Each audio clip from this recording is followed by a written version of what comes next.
Sanji, he put out something very interesting in his chat. It was like 2 days ago. The Raiders run too many shotgun formations, too many. Where Geno Smith is going to hand the ball off to Gente, he's a standstill, then you get a running start. That's not good. Get under the center, and the ball off. And then shotgun tells to the defense like, "Oh, let's shoot their run." What's up, Will?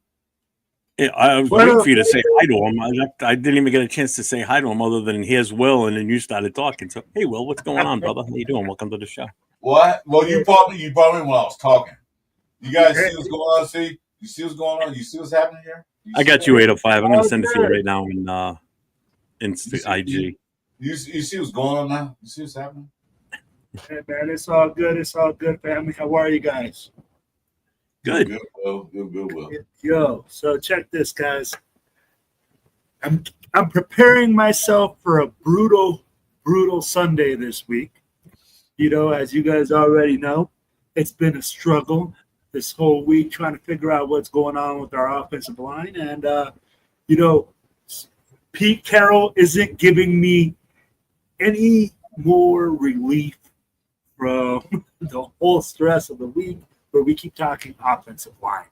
Guys, I want to know your guys' opinion on, you know, Pete came out and he said, hey, we're still competing at the right guard spot. He didn't mention any other position. I said that on Wednesday night on my show, and I said it last night with Nate. I said, so there's competition on the right guard. Why is there no competition on the left side with Parham? Does that mean he's so much better than anybody else on this roster? So I'm going to ask this too, Jeff. Why can't we move Dylan Parham back to the right? Dylan Parham wasn't that bad last year. Playing right guard, he played a lot better. Some guys are better playing on one side of the line. We put him on the left side, and he's getting his ass whooped. What is the point of keeping a guy in a position? I get you're spending all this time coaching him. Your coaches must be ass. You know, this is what you're getting. You know, you might be looking at that position coach and saying, hey, what are you doing? Pete Carroll, don't disappoint me, and don't be scared to fire your own son. Yeah. I always said, if you want to be the Raiders head coach, you got to have some big cojones. Balls of steel. They'll have to fire him. They can demote him to assistant and let him learn something. Because actually, I looked at some of the stats when he was at Washington and Arizona. He did pretty good there. That's college. That's not compared to the NFL. Okay, you don't know NFL's tricks and trades. You don't know you veterans. All right, sit back, relax, and let some experienced guys show you the ropes. They're not even doing that. You know, because you being guys from college usually works and we works or don't work. And this right now don't work. And I'm with you, Chris. You don't have to fire him, but we have to do something. Right. And I mean, like, when you're the run game coordinator and offensive line coach, and in both those statistics, we suck. You're in charge of that? Hey, in any company, they're going to get rid of a guy like that. Or they're going to make adjustments to make him better. True. You know? Most companies hire you like that, so you don't do your job. Do you fire you? Or if you're valuable, they'll keep you and demote you. One way or the other. So I didn't say fire your own son, but you gotta do the hard way. Look, son. If that was me, that was me. What's up, shop? And my son, if I had a family business, I'm running it, and my son take over that, and I look at my son and say, you're not doing a good job, son. You can do better. Nope. Then what? You're fired. That's my own son. I don't care. You have a job to do it right. Agreed. Hey, bye. And that's where the struggles are, right? And I mean, like, now we got coming out and saying that, you know, we won't see JPJ at center. Why do you have to come out and say that? And I give him his respect, you know. I'm going to give my man his flowers, you know. It's fucking Pete Carroll. He's won a Super Bowl. He's won a college championship. Yep. But, You're breaking up, Will. Sorry. You're all gobbled. Sorry, guys. I don't know why. Like, I'm talking to this other mic right now. But, guys, I don't I did, Bueno. why we can't try JPJ. Why are they so hellbound? You can't hear me?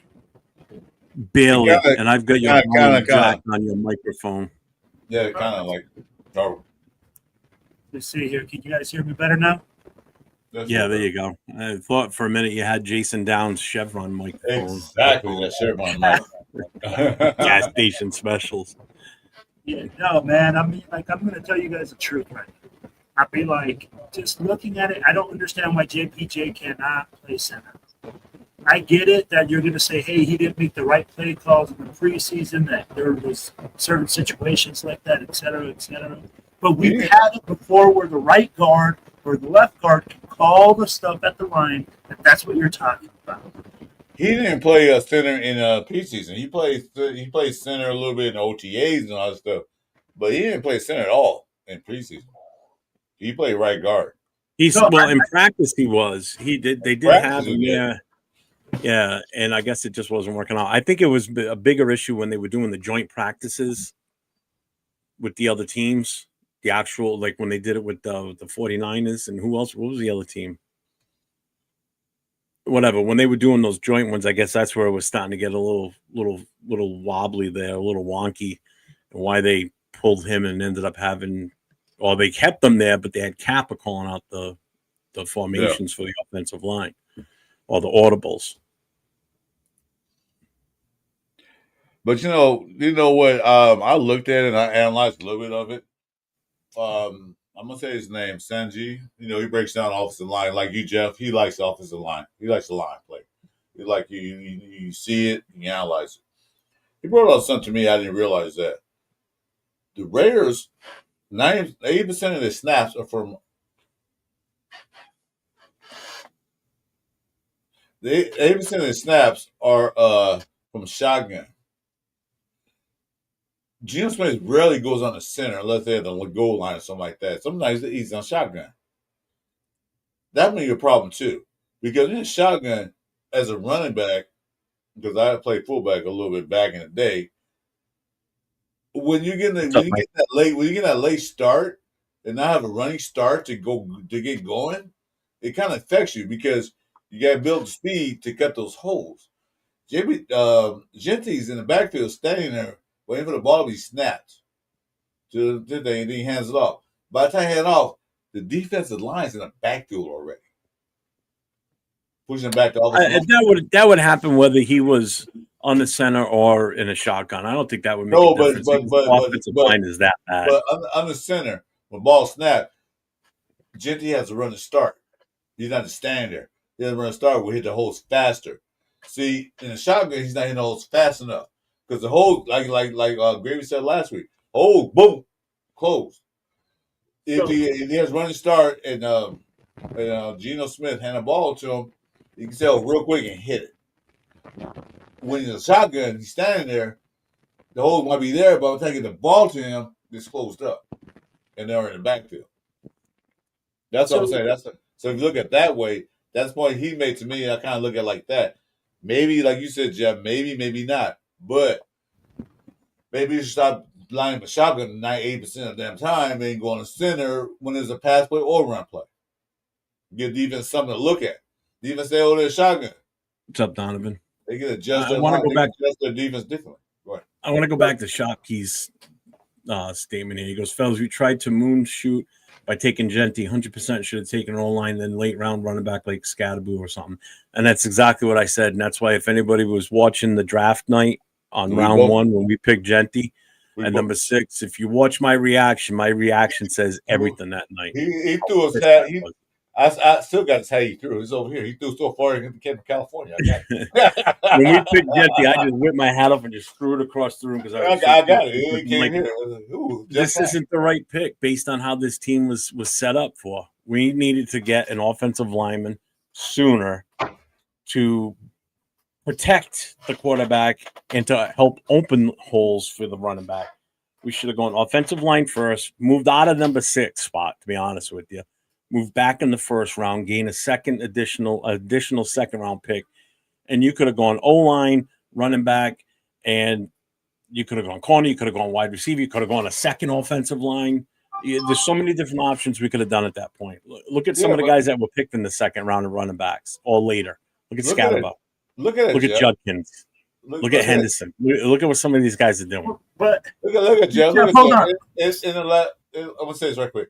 In the last season, when AP was there, when they fired the offensive people and they put a Philbin in there, the line got better. We were starting to run the ball a little more effective. Not big gains, but we was getting more average. So I don't know. Is what they doing there, but we ran better towards the end of last season than now. I'm sorry. Go ahead, Will. All right. So I'm going to address three things. Chris, you're absolutely correct that we need to go from underneath center. The reason is because it's the play action game. Okay, it's more deceptive. When the quarterback turns his back towards the offense, it makes it harder to read whether it's going to be a run play or it's going to be a pass play. That's why it's so effective in the run game, because when you turn your back towards the defensive line or the defense doesn't know the way to react. Also, when we come out of shotgun, the things I don't like is I don't understand why Chip Kelly has gone away from his zone read. We need to use Geno's athletic ability to extend plays, like we talked in the preseason, and his ability to read the defensive end. If we can't block 4 guys, let's block 3 of them. Let the one guy go loose, read him, make him right, make him wrong, make us right, and make a big play. All right. 2. Or 3, I want to talk about the draft. Guys, I feel like we're going on about the draft. I feel like it's too early to evaluate that process. The draft should be evaluated 3 years later. I get that we are all going to say, hey, right now our offensive line is struggling, et cetera, but we cannot say that Jeanty was not a valuable pick at 6. He was the best player on the board at that time. Bowers was the best player on the board, and we didn't need a tight end at 12, and we still drafted him at 12, and he turned out. I think we need to be patient with Jeanty. I think we need to evaluate him correctly and look at it from there. Look at the yards after contact when it comes to his evaluation. A majority of his yards are coming after contact right now. I agree, Will. You know, you can't evaluate draft picks. You have certain guys who come out of draft who makes a statement right away. Not many, but there are some. Our draft class didn't make any statement now because you got Besh out there. They haven't done nothing. No, the Besh is trash.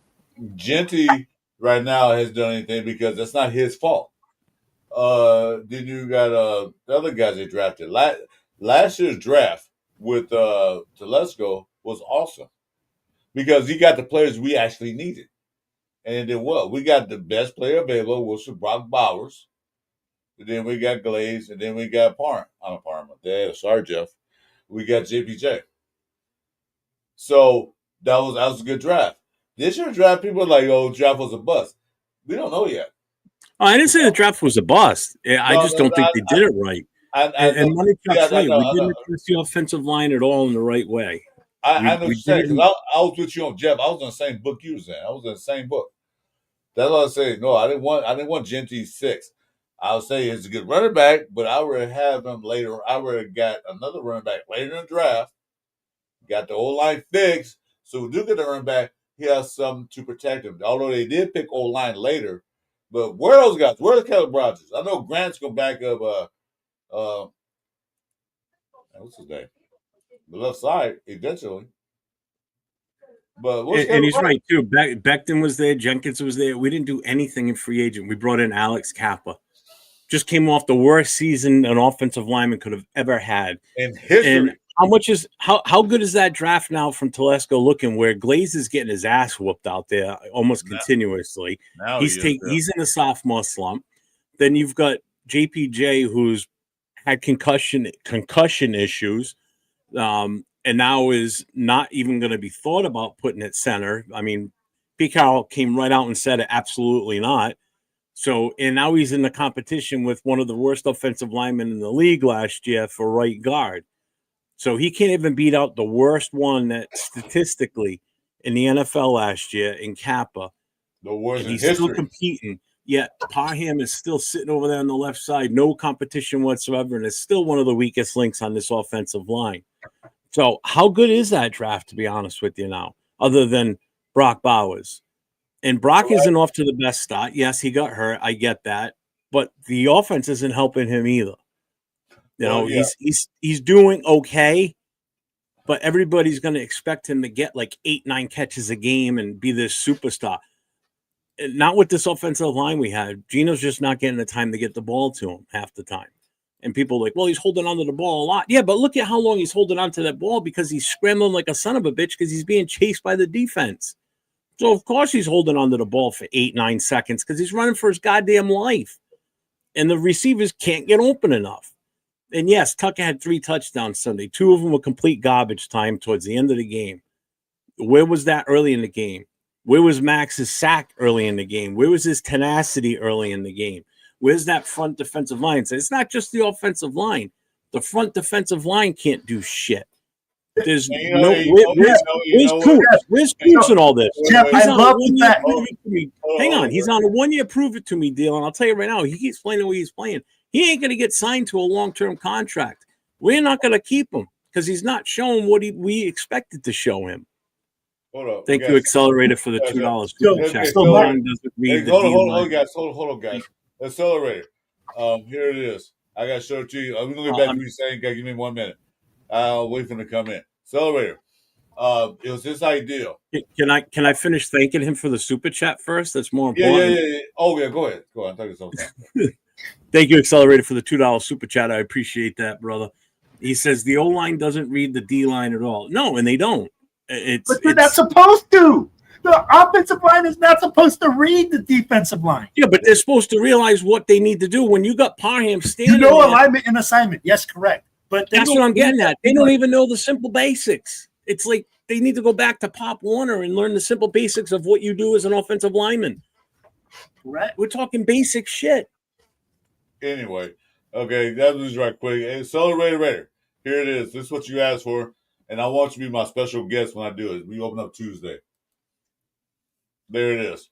That's for you, Accelerator. You want to give me an idea? I'm going to do it Tuesday. I'm going to do it live. I want you to be my special guest. That's all I want to show you. I got to work on a thumbnail. It's kind of messed up. Get off my turf. Let's go. I hit my IG account. I want you to be my first special guest on that show. It's going to be live. All right. I'm done with that. So, you know what I love what you said, Jeff? Like, I want to know where Chip Kelly's offensive creativity is. You said Max Crosby wasn't effective in the last game. The reason he wasn't effective is because we started reading Max Crosby. Basically, anything Max would do, they would do anything opposite. If he would crash, they would pull it and run it with Mariota. They started using basically Chip Kelly's offense against them. Took our best player out of the game. Tell me why we can't do that. Tell me why we can't do that on offense when Chip Kelly's offense is pretty much predicated on zone read. Tell me how much RPO have you seen out there? We're paying this guy $5 million. He's the highest paid offensive coordinator, and he's struggling, man, to come up with offensive creativity.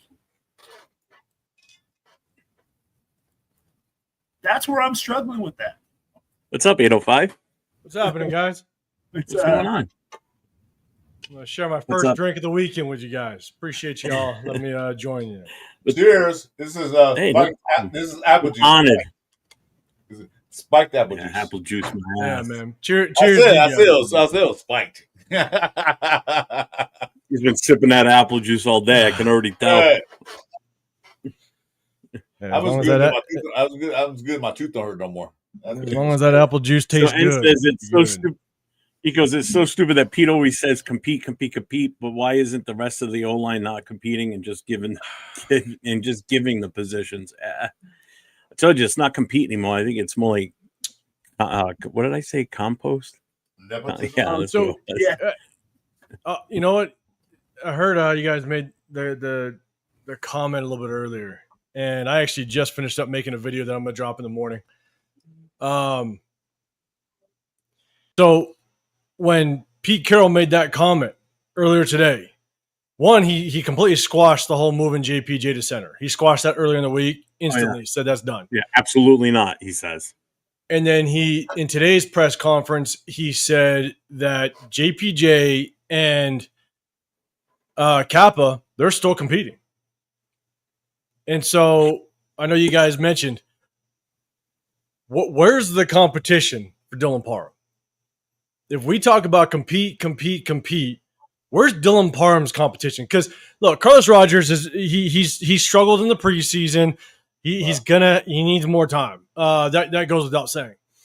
And so my question is who is truly going to compete with Dylan Parham? So I went back and I looked at Kappa and I said, okay, has Kappa ever played left guard? He's never played left guard in his entire NFL career. And so then it hit me again saying, okay, if Kappa's never played left guard, why the hell would you bring in a veteran that you knew Parham was going to struggle coming this year? We were hoping that Jordan Meredith was going to continue to be guard because he was solid last year. JPJ stays at center. Why the hell would you, one, bring in a veteran guard that couldn't play both sides, that couldn't be a swing guard, that couldn't provide competition or potentially a replacement if someone went down at both guard positions? You brought in not only the worst starting guard statistically last year, you also brought in somebody that only played one side. He never played the other side. To me, I feel like that's another just complete screw up by John Spytek in the offseason. Why the hell wouldn't you bring in a guard that plays both sides knowing that Parham struggled last year? And so to me, I went back, I kind of did some research when Pete Carroll only said the competition on the O-line is at the right guard position where JPJ is. I'm sitting there going, well, where the hell is the competition for Parham? And right now, Parham's sitting pretty. You know, that's exactly what I said when I said I gave it one of these. I gave it one of these as I was listening to that. I went, "Are you freaking kidding me?" Threw my hands up in the air and went, "Are you shitting me?" You know what I say about Kappa? I don't know because he played with Spike on the Spike against Brady. What's up, guys? On Super Bowl. So I say this that probably gonna wheel you a favor. Yeah, okay, great. One Super Bowl behind you, great. So I don't know what it is, but why would you sign a free agent that much money who was the worst, like you said, the worst statistical guard in the NFL, O-line in the NFL? The worst. He was a top category of the worst. What's up, Billy Davis? Go ahead. Hey, Billy. Hey, Chris. Guys, before I go drop off my daughter real quick, I want to leave off with this. 805, you just hit it on the head, right? We got a guy that's playing center that's never played center in Jordan Meredith. Never. We got a guy that's playing left guard and a guy that plays right guard that has never played on the left-hand side. JPJ has played on the left-hand side. He's played left guard. He's played center. He's playing neither. You as a coach, I'm coach, tell me what sense does that make in your head? So it doesn't make any sense to shuffle things up. It really doesn't. And I'll be honest, I'm pointing a lot. Like I heard you guys talk about DJ Glaze, right? And DJ Glaze having a sophomore slump. My question is it more of DJ Glaze being in a sophomore slump, or is it more our offensive line coach isn't doing a good job?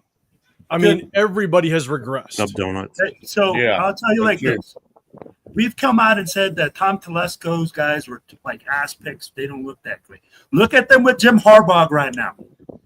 Look at them with Harbaugh. They look good.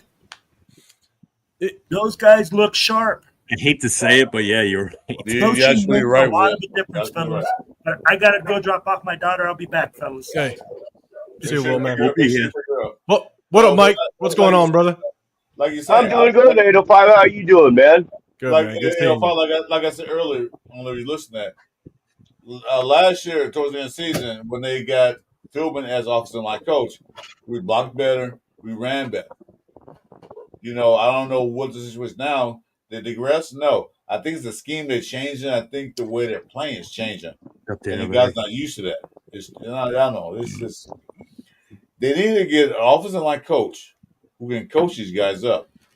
Because for one thing, is that Glazers got burned a lot of things. Maybe with the scheme he's playing, offensive line coach now, is not the scheme you used to play last year. Because every offensive line have played better in different schemes. You got zone blockers, you got power blockers. What is Glaze? Is it a power blocker or is it a zone blocker? What do you think? DJ Glaze? Yeah. Is it a better zone blocker or is it a better power blocker? I'd probably put him at a better zone blocker. But the thing was, is last year's is Luke Getsy actually did both. And DJ Glaze was a very good pass blocker, but he had to improve on his run blocking based on what he was at in Maryland. And he actually surprised me with his run blocking ability. But Luke Getsy ran both as well as what's his face, the Turner's son. They kind of ran both. I think they leaned more towards the power a little bit towards the tail end because there's more Zeus and Zamir White. But I'd put Glaze more as a probably. He looked better. I guess he'd look better in power run. In all honesty, but I will say with Philbin's a good offensive line coach. We saw improvement last year. Mm-hmm. It's hard to determine how much was it just the renewed consistency with the offensive line, the continuity they had. Because if you remember, after that bye week, we played Cincinnati. Prior to that Cincinnati bye, there was no consistency. We had nothing but injuries. JPJ missed the first 3 games. We were shuffling around rookie offensive linemen. Colton Miller was still kind of getting his way. Jordan Meredith didn't start until like game 4 or 5. It took a while for that continuity and consistency with that offensive line to really gel. So the question is how much was it just they now had some consistency? Because that Cincinnati game, 3 offensive linemen went down that game. I remember I was thinking it. The announcers were thinking, "Oh shit, are they going to start prepping an interior defensive tackle to play O-line?" Because you had 3 offensive linemen go down that game. And so how much was it the O-line was improving in Philbin, or how much was it that they just had consistency towards the last 5-6 games of the year? I don't know which one. It's just worth asking the question. But I think this goes much farther than just the struggles of the offensive line. We could talk about the struggles of shuffling the offensive line and Jordan Merritt going to center. And I think, look, Jordan Merritt, he's going to take some time getting acclimated to center. He's never played the position before, but I think he's doing well enough to where if I think he continues to improve, I think he'll be fine. I also think JPJ is going to be fine at guard once he gets in there. I think I agree with you on both things. Yeah, I agree with that too. Exactly. Me too. I'm not panicking about JPJ not specifically playing center. I think ultimately I think it can work out. I'm more concerned about Dylan Parham. Like, that's my biggest concern right now. And where's his competition? But and I saw a comment like, where's Meredith's competition? We have Will Putnam, which I think is horrible. There was an undrafted free agent that we picked up this past season that actually I think was playing better than him. I'm blanking on his name. I can look it up. I have notes from all the preseason games. Is that the one? Forsyth? No. Forsyth's going to make me drink again. Because I'm trying to remember who the other offensive linemen we picked up. Those are the only 2 that hit me right away. There's an undrafted free agent that played guard and center that actually looked pretty good in free agency. I was hoping he'd make. No. I don't even talk about. I can't think of his name. I know exactly what you're talking about. I can't think of his name. He hold on. I got my note. I mean, with Meredith, the only game I really have an issue with Meredith was that Monday night game was his snaps were bad. He was off that night. But he looked okay this weekend. I didn't see any goof ups with the snaps. I mean, you watched the film a little bit more involved than I did, and you didn't comment on it the other night when you were on your show. So I didn't see anything wrong with what he did that night. This last game? Yeah. Oh yeah, his snaps improved.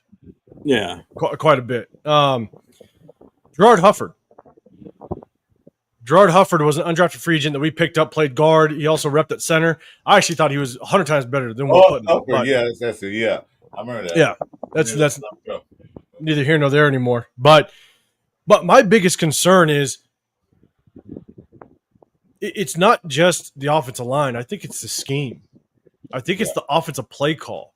We're so predictable right now. I mean, I pointed out when we broke down Game Film on Wednesday that Dan Quinn knew something. Whenever we'd get back in shotgun in certain situations, I mean, he sent the house. The guys had their ears, that defense had their ears pinned back. And there was nothing that offensive line could have done, to be honest with you. I mean, you saw Colton Miller getting beat up by defensive ends just because they timed the snap, they knew it, and they just pinned their ears back and went. But to have Genty in on only first and second down and you pull him on third. That's right there. When you said that night, that's what stuck with me. Yeah, that's pass play. Yep. It's not like this is some first and second down, running back that you pulled off the street. No, this is a 6 overall pick. We're going to feed him the rock multiple times a game. The defense knows between first and second down, we're going to be giving him the ball the majority of the time when he's in. And you're basically just you're giving your cards away, which again for me, I think is a hinder on or adds to the struggles that the offensive line is seeing. But then in addition to that, you got to be more creative with Genty. You have to. You can't just stick him in the backfield and just run the rock with them all day long. The defense is going to know, especially if you have already question marks with the offensive line. You're putting even more pressure on the offensive line when you're being that predictable. You can motion. You can motion Genty out of the backfield. You can kind of swing him out, get him in the passing game a little bit. There's things that you can do that even if you took 2-3 snaps a game and motioned him out into like a pass route, that's just another thing the defense is going to have to prepare for later in the season. Teams that we go against, week 10, week 11, week 12, they're going to see that we now are moving Genty around. They're just going to have to prepare for it. That's another thing that they're going to have to prep for during their preparation throughout the week. But if you just stick them in the backfield first and second down and just run downhill with them all day long, we want to see a good bulk of that.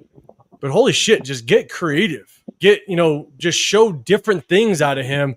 Because if you just pigeonhole this offense to anytime Genty's in and you're just going to run him out of the backfield, the defense is just going to pin their ears back. Yeah, they're just going to stack your box on you because they know you're not passing, first of all.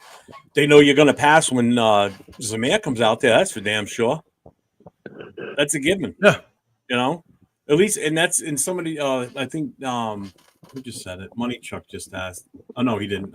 Ended. Where's Moser? Yeah, I mean, 3 weeks now we haven't seen him. We still don't know what's up with him, when he's coming back, if he's coming back.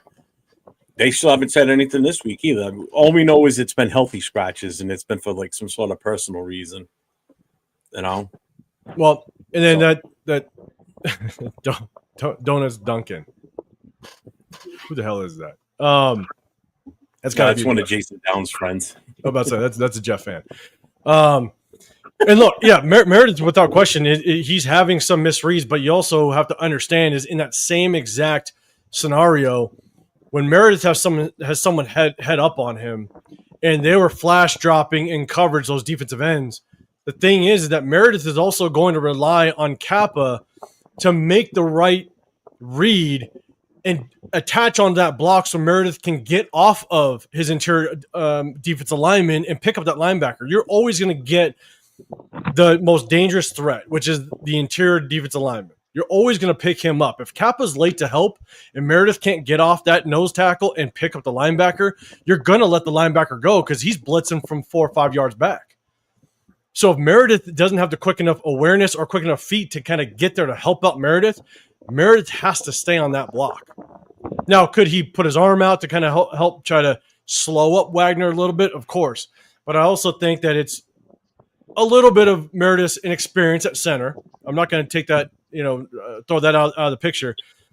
But it's also, if you have a weak play at the guard play next to you, Meredith has to be able to step down, help out, which allows Meredith to get off of his block and help out with any blitzing linebacker. So in a lot of those examples where Wagner was blitzing up the middle, Capel was nowhere to help. Nowhere. So He was late to it. Meredith had to stay on his block because you let that interior defensive lineman go, man. It's either the linebacker or that interior defensive lineman taking out Geno. Pick your poison, and you're always going to stay on the closest threat to the quarterback. Mm-hmm. So it's man, I just think scheme is also hurting us as well. I think the scheme what we're doing. I think they're running schemes that they should have ran in preseason. They didn't show a lot of plays. They try out players.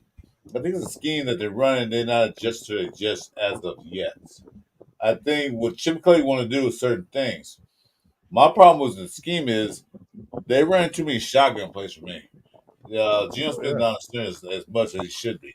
It's not like he turns back to quarterback like Will said, where they don't know it's going to be a play action, or maybe an RPO. Well, RPOs run out of shotgun mostly. But I think it's a scheme that they have problems with. They're trying to learn a new scheme with Chip Kelly. And their blocking schemes is kind of a little off. And that was that game we watched, Jeff, that one game where they had three guys blocking one person. That doesn't make any sense.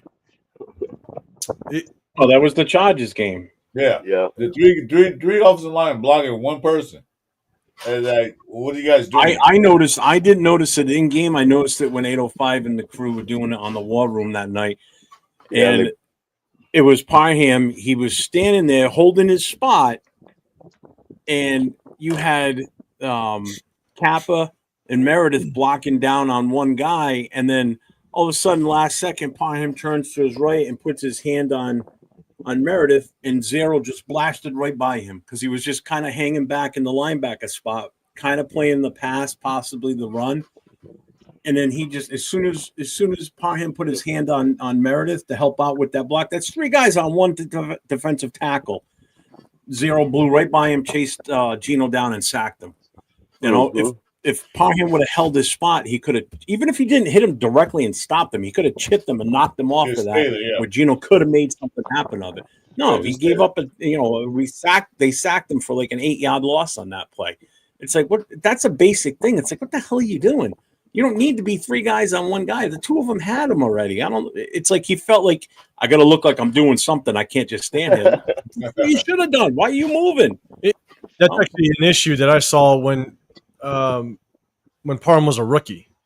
When Parham was a rookie, it was even worse. I mean, he buried his helmet in the blocks. He had horrible eye discipline, and it was definitely a struggle for him. He improved the second year, but he's kind of getting back to that poor eye discipline. He does not see the stunts in front of him. For him to, and it was a delayed blitz by Deion Henley. He delayed it, which is fine. But literally when it's late in the game and you literally have three offensive linemen blocking one, Parham, you have a linebacker sitting 3 yards in front of you. Just keep your eyes on him. That's all you got to do. Yeah, just stand there. Just stand there and watch him.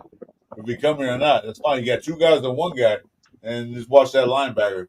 If he come in, fine. Block. If you don't, you're okay.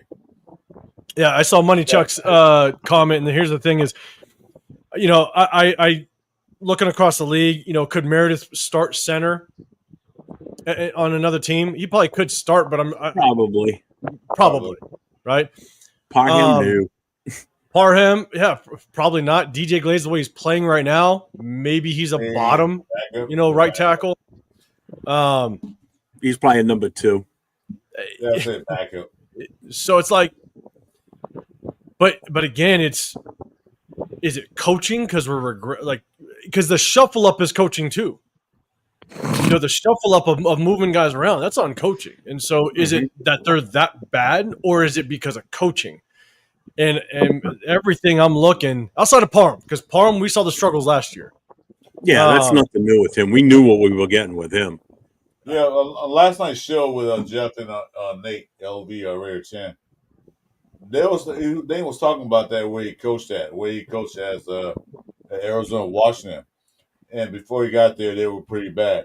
Got there, and he improved that. My thing is this: okay, yeah, he improved in college. why should he do it right in pros? It won't happen right away. He should maybe take a step down. Not saying fire him. If I say fire Brendan Carroll, well, the coaches had the final say who starts. We had a final say. That's Pete Carroll. No, you have to fire him, demote him down under somebody who has more experience in the NFL. Let him learn from that.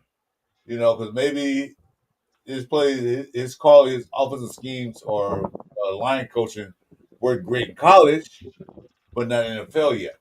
Well, he's got NFL coaching experience with the offensive line and doing the run court, but not extensive. But he's still got pro experience based on what I saw for his, how many years he was with Seattle and whatever. He just spent more time on the college ranks, is what it came down to. Yeah, I think he said. But I just think he's got a lot of responsibility right now, for dealing with a team that's in a rebuilding phase or retooling, or however you want to put it. Yeah. But I think he should step down a little bit. They're just running around trying to find something to do. Yeah, he had experience in pros, but I still say he should step down a little bit because we need the pros. I know, everybody knows, the NFL changes year by year basis. Remember, a few years ago, the NFL was a passing league. It's a passing league. Mahomes and the guy from Buffalo. Passing league.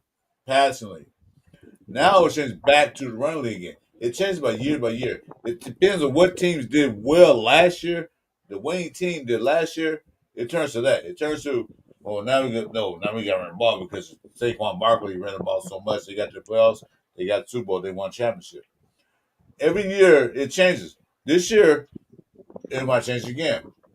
We, as a Raider Nation, as a Raider team, as a Raider fan, don't have the identity yet of what we're going to do. Pete Carroll said, we're going to run the ball, play great defense. Well, neither one of those two that came from fruition yet.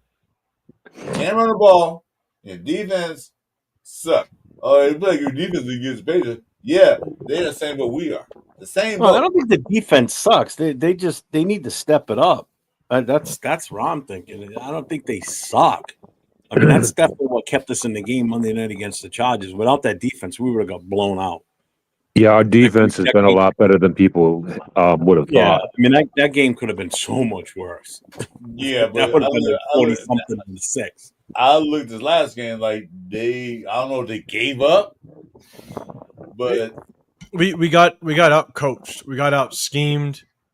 Oh yeah. Cliff Kingsbury did a hell of a job of bringing in personnel units that just took out our undersized edge rushers. I mean, you got Malcolm Koonce, which is undersized, and there was multiple times in the game where we had they had 2 offensive linemen, a tight end coming, and they basically, because they ran a bunch of unbalanced sets, they brought in a bunch of heavy sets, and we just didn't adjust to it. Wait a minute, Malcolm played the game right besides that face mask. He played the game the rest of the year? Because I didn't see him. Who? Malcolm Koonce actually played the game besides that face mask. I'm asking. Oh yeah, the game. No, he played quite a bit. He was just a non-factor, and it's because there was, and we showed it on Wednesday when we brought down the game film. We didn't adjust to their formations and we didn't adjust to their personnel. We kept Malcolm Koonce in the game, and all of a sudden he's got 2 offensive tackles because they bring in a tackle to replace the tight end. He'd have 2 offensive tackles in his face plus an extra tight end because they motion over to the heavy side. And Koonce is now all of a sudden taking on 3 massive bodies as an undersized edge rusher. But then he also ran straight at Jamal Adams, being an undersized linebacker. They just went right after us. Yeah. And the thing is that I pointed out on Wednesday is not only did they just kind of out-scheme us formationally, but at the same time, they widened their splits. And so our pass rush was non-existent because that offensive line only had to focus on our interior defensive linemen. They not only did they widen their splits, but they took offset running backs or H-backs, they took slot receivers and made Malcolm Koonce and Max Crosby figure out who's going to chip me, who's going to block me, who's going to crack down on me. And so sometimes they widened out. And wasn't sure if you guys saw it, but I pointed out 1 or 2 times where on a pass play, the distance between Max Crosby and Malcolm Kuntz on some pass plays was like damn near 10 yards, which just based on the formation, the way that Cliff Kingsbury lined up the formation, they protected Marcus Mariota. They did a damn good job of just kind of playing throw and catch, some quick reads. Marcus Mariota got that ball out quick, but by the way that they designed their formations, it took Max and Kuntz out of the play around the box. It gave Marcus Mariota an extra second, half a second to a second, just by the way they lined up in their formation. Because now all of a sudden Max is literally lined up 8 yards outside the ball, and so they schemed it extremely well. And so I'm not putting. You still got to work it, and I went back. I watched week 1 just to see did the Commanders widen their splits week 1, and even the previous week I believe they played the Cowboys. Yeah. Did they widen their splits in those games? And they didn't do the same thing. Some say something. Oh, anyway, my bad. No? It is pause and break. The PSA message. Hey guys, thanks for joining us on Friday Night Live. I'm Jeff, and the guy above me is Chris. It's for Raiders. We changed our names in the what's it called. But anyway, if you like us, like our show, please like and subscribe to our show. Chris for Raiders. Above me is Jeff for Raiders. Second time Mike's above me too. He don't have a show, but he likes to pop in on our shows. He's a good guy. And of course, 805 Real Talk Raider Nation. You guys, great. Analyze the shows, watch this show, like, subscribe to our show. And then plus, I got to do one promo for what become a show, but Jeff took it off the air. Over here. I got a show coming up. This real quick PSA, Jeff, sorry. Speed it up, young man. This is my show coming up. We're going to start this on Tuesday. I'm a special guest. I love that, man. It's going to get off my turf. I got to work on that thing a little bit better. But that's going to be my show. It's going to be a show predicated to who you want off the turf. You want the team, our team, any player. Do you want the other team off our turf, any player? Or you want the referees off the turf? Say it. So that's a new show coming up. So my show coming up. We've got Alex Kappa's got to be your first one, Chris. Alex Kappa's got to be your first one. He's in the chat right now. He wants to know if McDonald's is hiring. Well, you know what? It starts Tuesday. I don't know what time you have. I figure out time. I'm trying to get a convenient time, so it'll be Tuesday night, Tuesday afternoon, late afternoon, Tuesday night. So you on California time? How many holes we have? It's like we're like the little boy plugging the holes in the dam.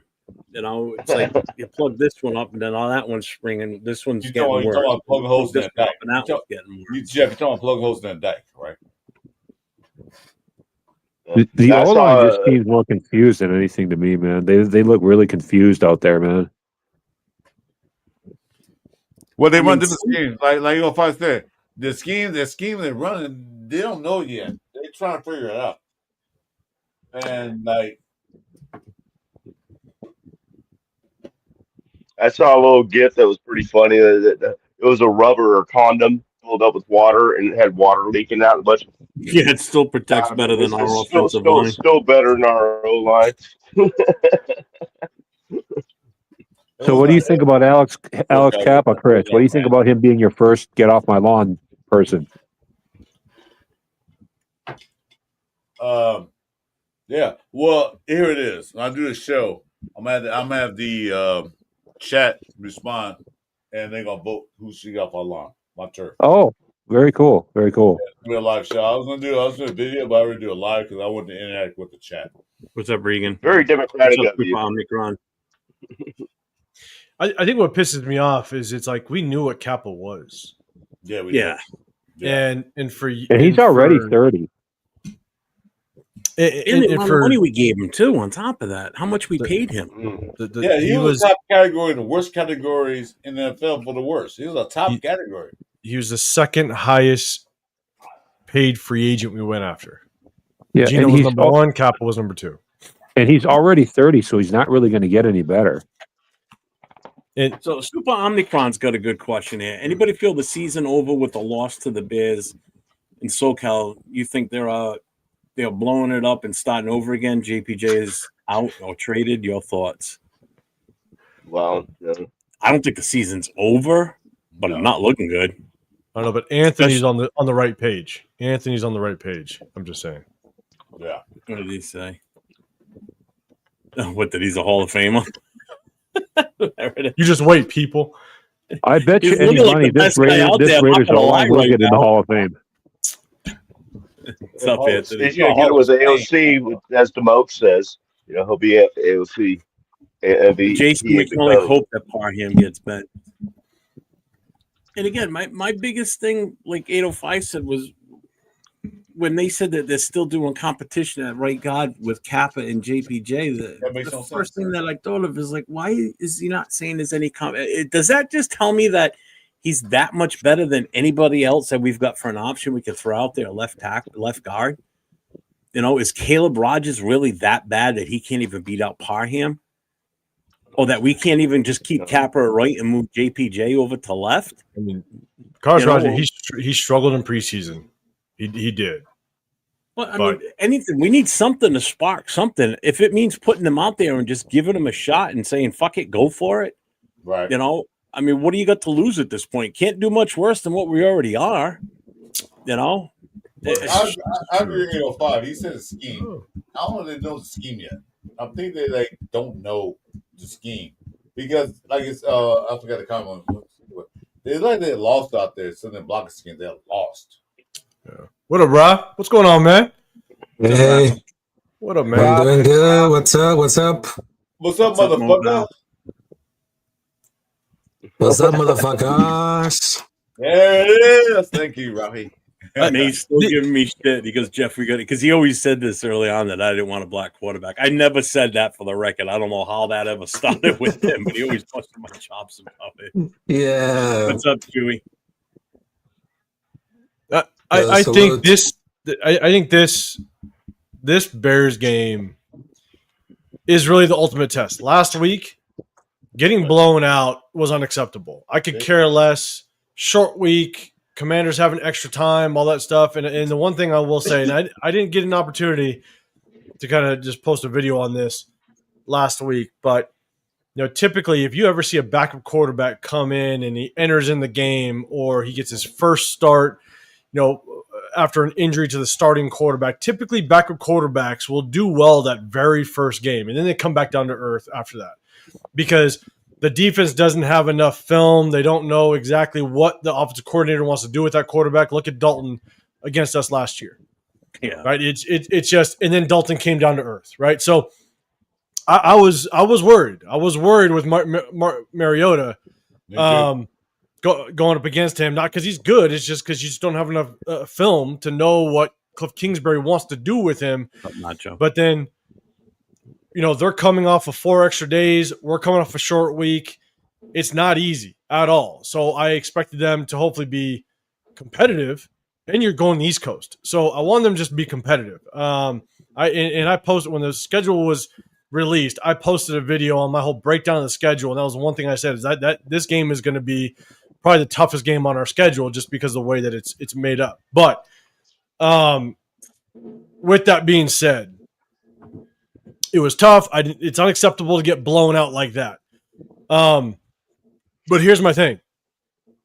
This better be a comeback game. I mean, I don't want a competitive game. I want us to beat the Bears. You better beat the Bears.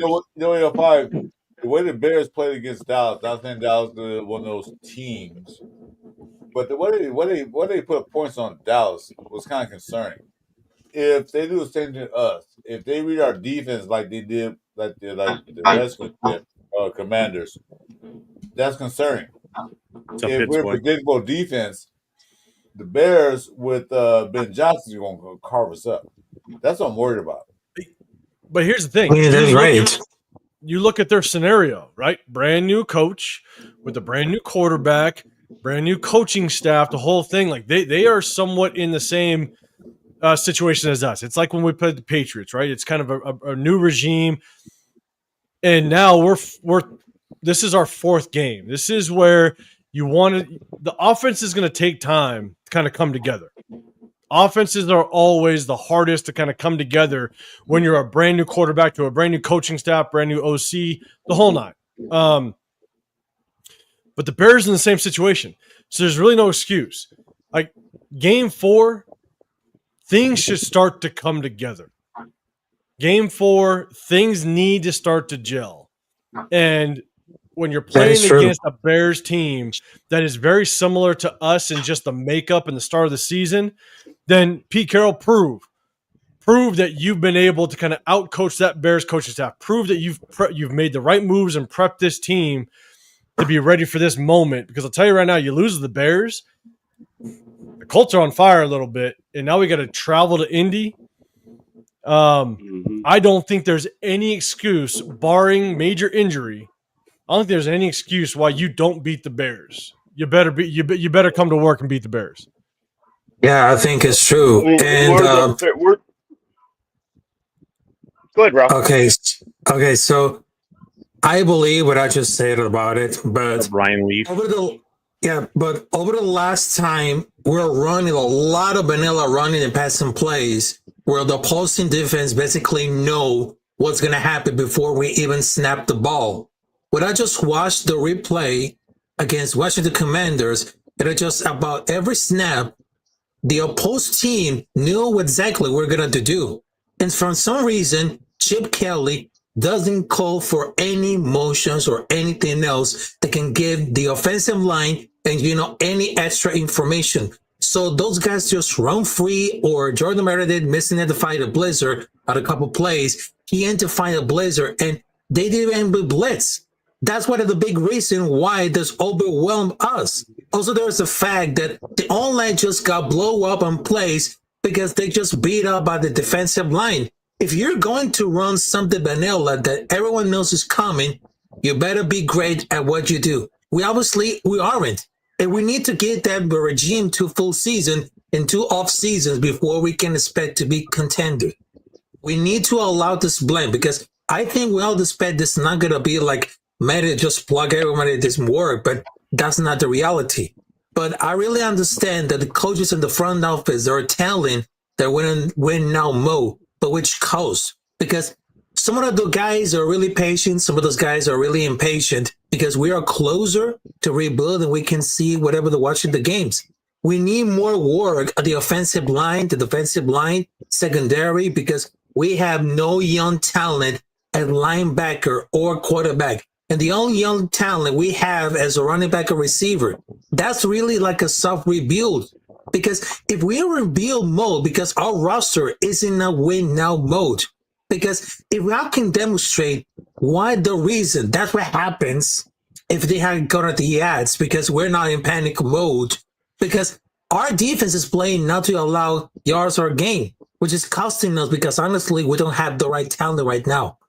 Because I understand there are some great talents, but we need more improvement. I mean, not many of the fans are really happy right now. So I understand that the game between like Washington Commanders is just like a trap game, but at the same time, we need to get involved a lot of things more. So don't let the Chip Kelly say we're going to need change positions. That's not the thing. Let Jackson Powers Johnson play as the original position and let those players have a breakout game. Let the defense come in with a game plan that actually really works. This wasn't a trap game, Rafi. This game was against a team that went to the NFC Championship game that nobody predicted. They had a great offense, they had a decent defense. They got to the NFC Championship game. It wasn't a trap game. On my breaking prediction, I predicted they're going to lose to Washington. You're saying the Redskins game was a trap game? He said it's a trap game. It's not a trap game. The Commanders was not a trap game. I predicted them losing the Commanders. I said, they're going to lose that game. Yeah. Because the only thing they did, they didn't change a whole lot of things. They added Deebo Samuels, and a few other guys. So they already were a team built already to play against all the elite teams. So it wasn't a trap game, Rob. I don't agree on that.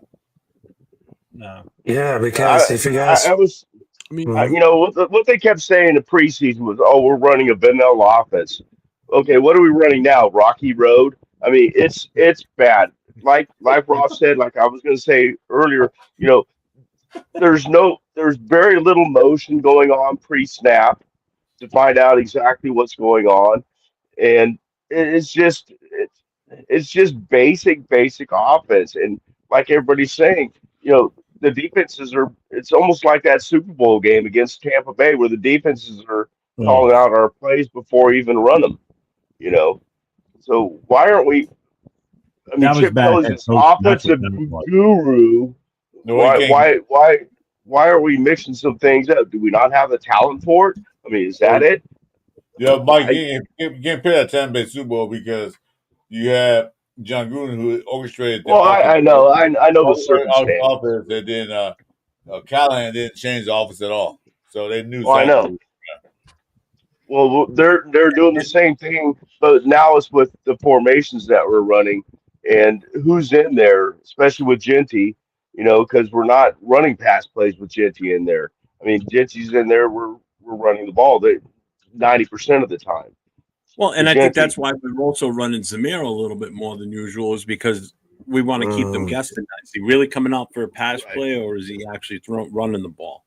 And he's just not effective when he goes out there and runs the ball either. But I agree with where the hell was it? I just had it. But everybody loves your Rocky Road comment. It was a good one. That was a good one. Yeah, that was a good one. I had it. Chris, I've been thinking all week and came up with that one. I said this before too about what SoCal Sal said here. I still think there is too. I think there's something more to this JPJ thing. Does it come down to he did something in the facility that they're just punishing him for, or they're holding it against him? Or the other thing is he not as good as we really think he is, based on, he showed he was last year, but did he regress this year? I mean, is the concussions an issue, or something's going on that we're not being told, and it'll come out at some point? Well, have you noticed on the depth chart? One thing about that, Jeff. This is professionals. I don't think it's personal. No. I don't like you, Big Girl. I don't like you, GPG, not playing. This is professional football. What they want to do is win games. The more games you win, the more money you make. I don't think it's like GPJ said something with my daughter type situation, or he did something. It's not personal. It's something happened professionally. Pete Carroll don't like GPJ for that reason. So it's not personal. I'm sorry. Go ahead, AO5. But have you noticed on the depth chart?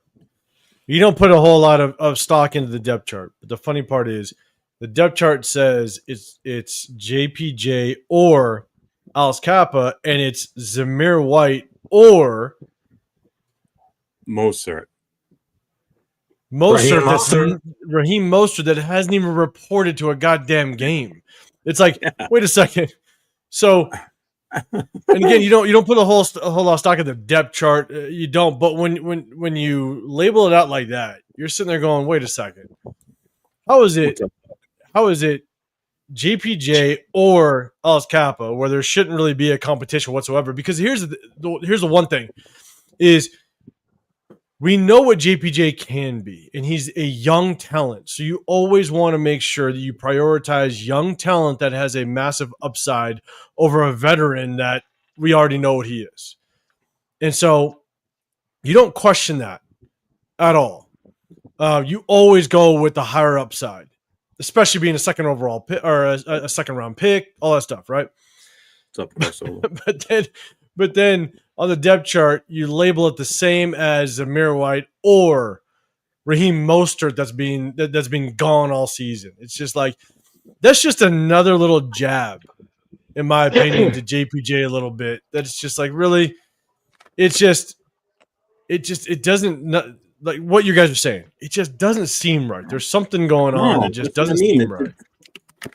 I've never seen that with any other team that's like this. You get a guy that was, just so awesome last year, and you kind of expected him to do the same thing, if not even be better this year, and he's regressed. to the point where he's in a competition with Alex Kappa. And they can't even, and they're not even, there's not even any talk of, hey, let's put him at left guard, which he did play a little bit of last year, and sit Parham. They're not even talking that. They're still keeping Parham. How Parham even made the roster sometimes just goes to show you how bad our offensive line room was based on who we got rid of and who we kept. That it was so, that Parham's that good that we kept him. Come on. No, Parham's there because he had BBL, so that's why he's there. The only thing I will say, and again, I'm not making excuses, but you just got to kind of look at the whole picture, is JPJ does have concussion issues. Yeah. And Why is he I don't wearing know. Guardian helmet? Yeah, I don't know. I mean, he should be with his past history. But What's up, Anthony? the thing for me is there something going on that, I mean, if you could imagine, right? You got a player that has concussion issues. He's had concussion issues since college. And what happens if the doctors are saying, look, this is a lot of concussions. This is happening. What's going on? Are they questioning just the durability of JPJ? Are they questioning the fact that maybe JPJ is just one more hit away from something actually happening? Yeah, I mean, I don't know. Good thing. I have no clue because there's so many question marks that it's hard to tell. Why would you even think Kappa is a competition for JPJ? Like, that just doesn't make any sense. And so is there something going on that we can't see inside the building with doctors and stuff like that? And they're saying, look, this guy can have a collision and go down at any moment in the game. So you better prepare life without him. I don't know. Again, it's just looking at all angles. So, yeah, can I add really something about like the case? Because, I'm kidding. Go ahead. Go ahead. Okay, but I gotta tell you, I mean, the online cannot continue this figurization. I mean, I don't know if the center is missing calls, the team has weird blocking, maybe both, but it feels like they have it instead of the line of scrimmage. It's something like very crappy or blocking that I ever see, because I know it's not able to game play for a quarterback, which is Patrick Graham. That was into the Burge, which is also concerned. But I understand about like changing positions of JPJ and Alex Kappa. I mean, it's not like rocket science. It doesn't work.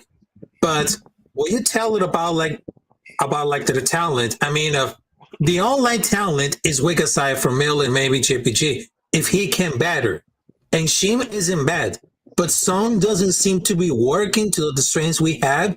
But the coaching is a head scratcher because the line looks like those first 3 games with minimal communication are not being made with adjustments.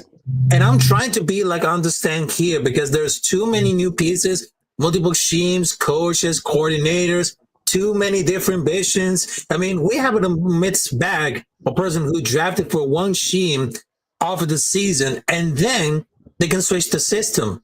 So why they just need to stick with Peter for at least 3 years? At least we will draft for a specific system scheme on both sides that can move in a new regime that used to the personal. But I mean, with Kappa, it's absolutely joke. Kappa may be the worst starting online to the league, but JPJ should be winning playing time easily. It's never absolutely joke to say a player to earn this time, but it starts with talent. We don't have really much.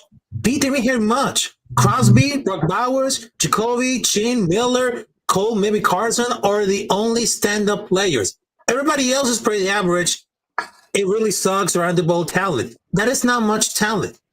You can bring in any coach or you can run any scheme that you want, and you won't get there with it. Once more talent developing happens, then we can assess the coaching and schemes. We all know that Pete Carroll is a good coach. His body of work shows, but he has given a Bear Cup award, and he and his staff, in spite of has a lot of work to do. This is like at the bottom 10-10. And all the fans is talking themselves over happening because I know that if Ken is under the belt, but the line looked better the last year, but right now mostly same guys, they should be starting to admit and go over there, not completely regress getting bullied for 4 guys every down. But if you say that shit around like the center, coming off there. I mean, we can even run plays under the center because Jordan can snap the ball security with the NT over him. He also mentioned about the protection calls, but the line is getting free rushers, the A gap every game. But I understand they got to put the line how back to the end for the last year.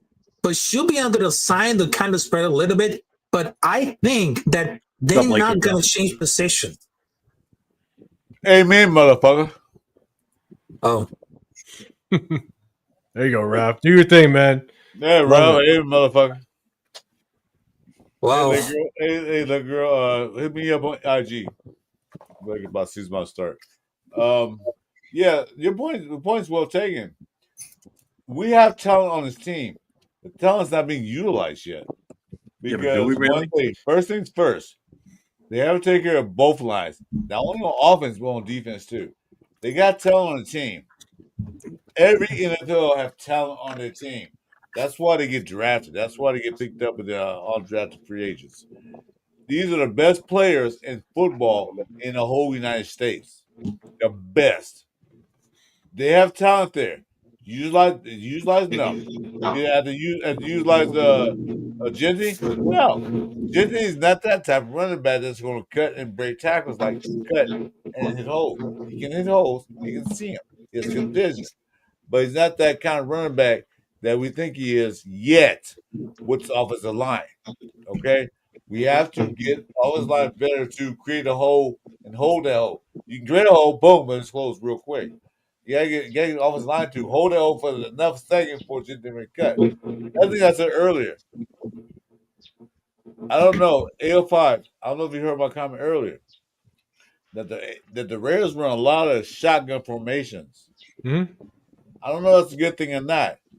Why not put Geno under center and run that play action pass? That way, Genty get a running start if they're going to run the ball. You know, he's standing still. I ran track and field. I ran all that stuff. Running starts are the best. You know, you get a running start, you go. Standing still, no. You don't end a running start. You don't want to run a start if they're going to run. Get linebacker something against that. Genty's running. Oh, no, but Geno Smith didn't hand it down to him. He went back for a pass. But a shotgun, they can sit and read that shit. So Yeah, I know.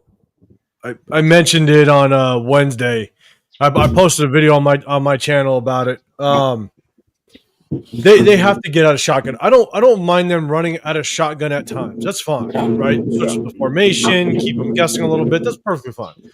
Genty is not Genty's running style does not do well out of the shotgun because here's the thing. There's a tempo between shotgun and under center. Right. There's a difference between running out of shotgun and under center. You can attack the line of scrimmage much quicker under center than you do shotgun. It's almost a mentality difference, right? When you run out of shotgun, it's more of a patience type of run, right? Like that zone scheme, you're being a little patient. You're trying to let the hole develop a little bit. But when you come under center, which to me I think feeds more to what Genty's style is. You know, in the NFL, you got a split second of time where that hole opens and it closes. You got a split second.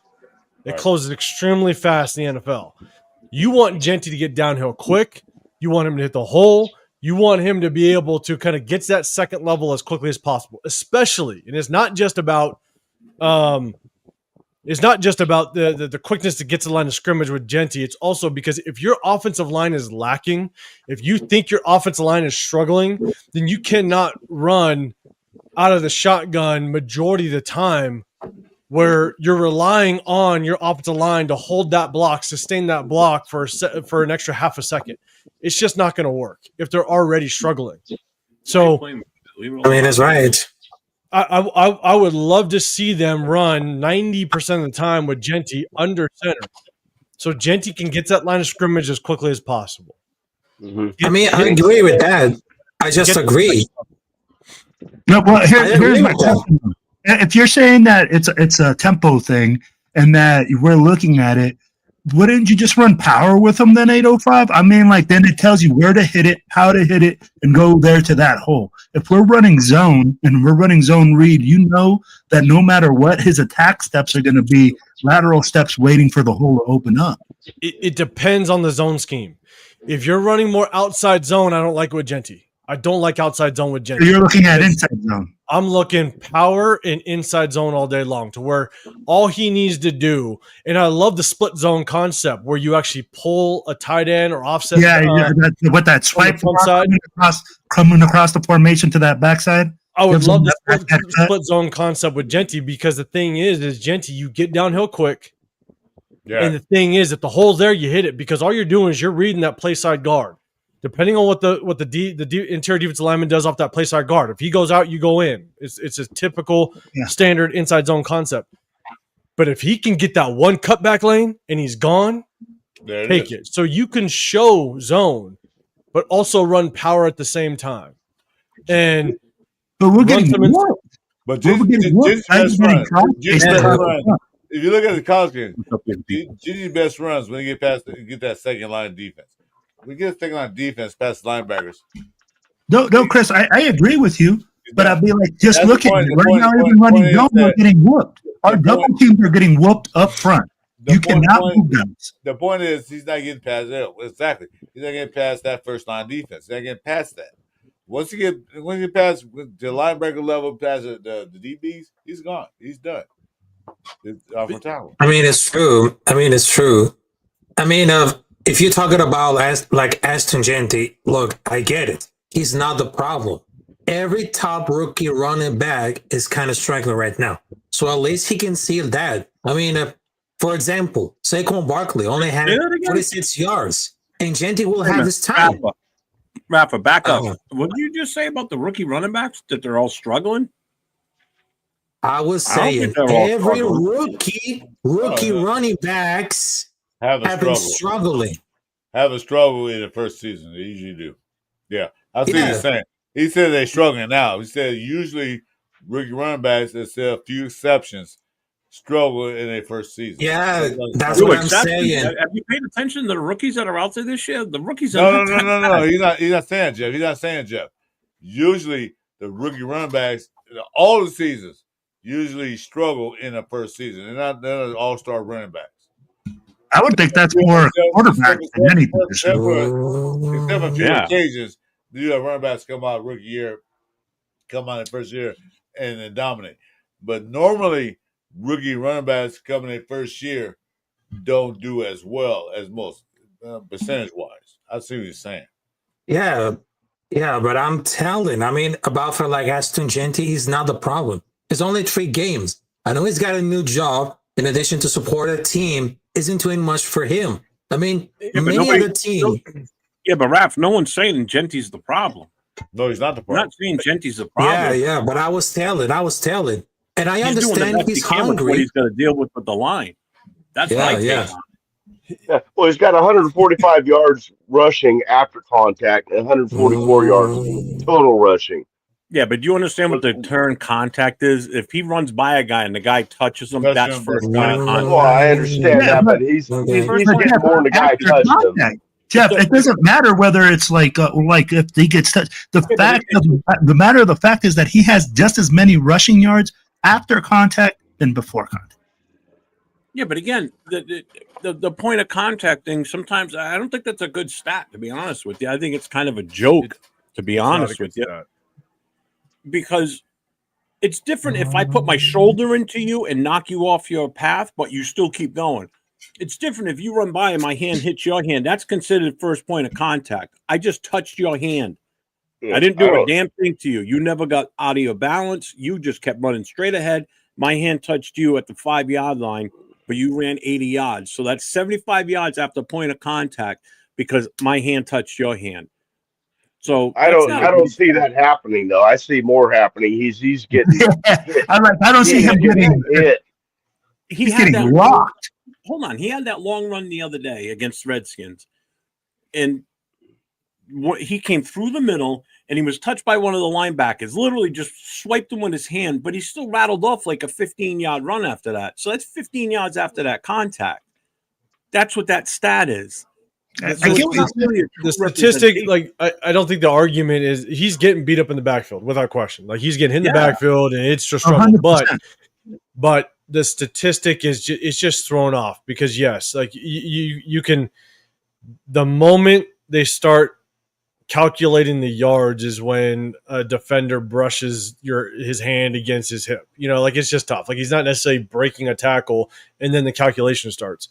But no one's arguing that he's not getting kind of his ass handed to him in the backfield. He is. And that's what it is.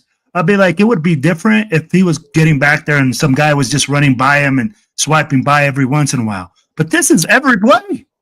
Yeah. Every play I see a guy in the backfield. Just There was that one play where he ended up going off to the right. Genty run off to the right. He was hit 3 times good in the backfield and still made the first down. Guy, I think he got like 8 yards. I'm not going to let Genty off the hook, though, because there are multiple times a game where the hole is there and he's not seeing it. So, Correct. you know, we pointed out against the Patriots. We pointed out against the Chargers. There was 3 different occasions last week to where the O-line did their job. And it was there. He's just not making the right cut, the right read. He's just not seeing it. Now, again, is that because he's getting his ass handed to him so much and he's like, oh, shit? Like, you know, it throws you off. I'm not going to lie. Like, I played running back, you know, in youth and high school. Like, I played running back. So it's like, it's one of those things where, like, if you're getting your ass handed to, it's like so I kind of attribute it. It may not be the greatest example, but I kind of attribute it a little bit to where everything becomes shaky when shit happens, like with the snap, right? When Meredith was struggling with the snap against the Chargers, that was bad. It can throw a lot of things off. It's like it's like playing the time is off. The time is off. It's like playing, if you can imagine, it's like playing catch with a 3-year-old. Right? If a 3-year-old's throwing you the baseball, it's like, oh shit, like you're ready. You don't know where it's gonna go. It can go here, it can go there, it's all over the place, right? Like you just don't know, and so you can't focus on what your role is and what you're trying to focus on during that play. So it's trying to play catch with a 3-year-old. Now with the running back, if you're getting that handoff and you're just expecting someone to just be in your face, it's not allowing you to naturally just see the hole develop. You're worried about someone in your face. So I will give him that. And so maybe that's attributed to him just not seeing it correctly. Again, and I'm not a big fan of Genty, to be dead honest. I wasn't a fan of the pick. I'm not a big fan of Genty.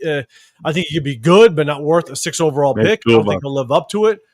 But I will also be very, very understanding in the situation that we're putting him in, and for him to get a handoff and damn near 50% of the time there's someone in his face, it's going to throw off his ability to have confidence. When I get that handoff, I'm going to be able to just use my vision and see it. It's going to take a toll on the kid. So Genty, me and Jeff both agree on it. I asked him first, and he asked me again. I said, should we pick Genty in the first round? I said no. I know, as good as he was in college, great. But, like, we don't need a running back right now. Because we went to the Saquon Barkley. He went to the New York Giants. Did a decent job there. But until he got to a team that had the team built, Philadelphia Eagles had the line ready for Saquon Barkley.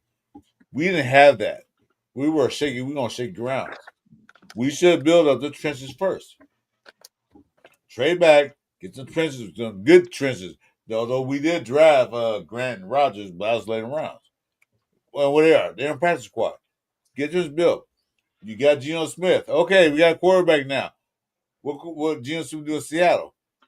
He did okay, but his offensive line sucks. So he had 50 interceptions. He's doing the same thing now. He got more interceptions than he has touchdowns. Okay, get the offensive line built for Geno Smith, then get a running back. We got a running back.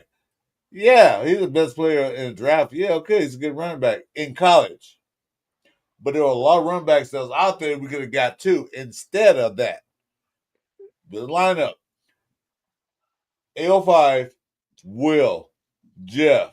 Y'all play football. I don't know Mike and Rapper. I play football too. I only played pee-wee ball, basically.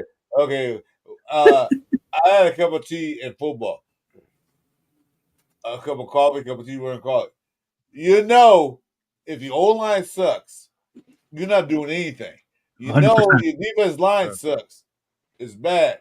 Your Mhm. defense not going to be good. Everything started trenches. The Reds did not build the trenches up like I wanted them to, like me and Jeff. Boca, I'm putting your shit up there, but I'm trying to. But with 6 of us up here, it's tough to address every single thing.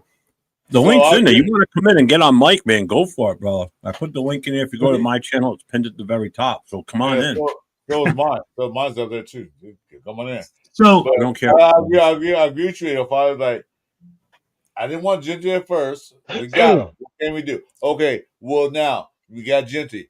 Build the old lineup to block for Genty, and then change the offensive schemes that works for him.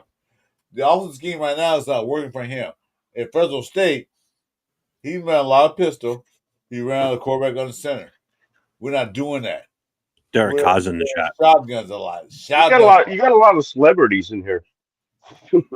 Excuse me. So real quick, I just want to give a little PSA here. So make sure you guys hit all the likes, the subscriptions, the notifications. I'm 4-1 Rated Jeff. Next to me is Captain Rafucho. Make sure you get over to his channel. On the other side of him is Chris 4 Raiders. Make sure you get over to him. In the middle, down below, is Raider Will at Silver and Black Podcast. And down next to him, the gentleman in the black shirt there, that is 805 Real Talk Raider. Make sure you check him out. He's got some really good shows during the week with the Walrus crew. They do a lot of film breakdown. So if you're into that and you really want to see intricacies on what's happened each week when we play and how bad we really are or how good we are, which is far and few between, check his show out because you get educated. And I've learned a lot in the last year watching that show. Oh, yeah. His film breakdowns are awesome. Hey, Chewy, I sent you a text, man. You want to come in? Text message. So I'm going to run outside for a cigarette real quick, but I'm going to be listening anyway. I'll be right back. 805, I'm going to follow up with that, man, what you just said. Yeah. Oh, yeah. Hold on a second, Will, for a second. 805, just so you know, I don't know if you know Will's coaching background, but he's got a pretty extensive football coaching background, too, like yourself.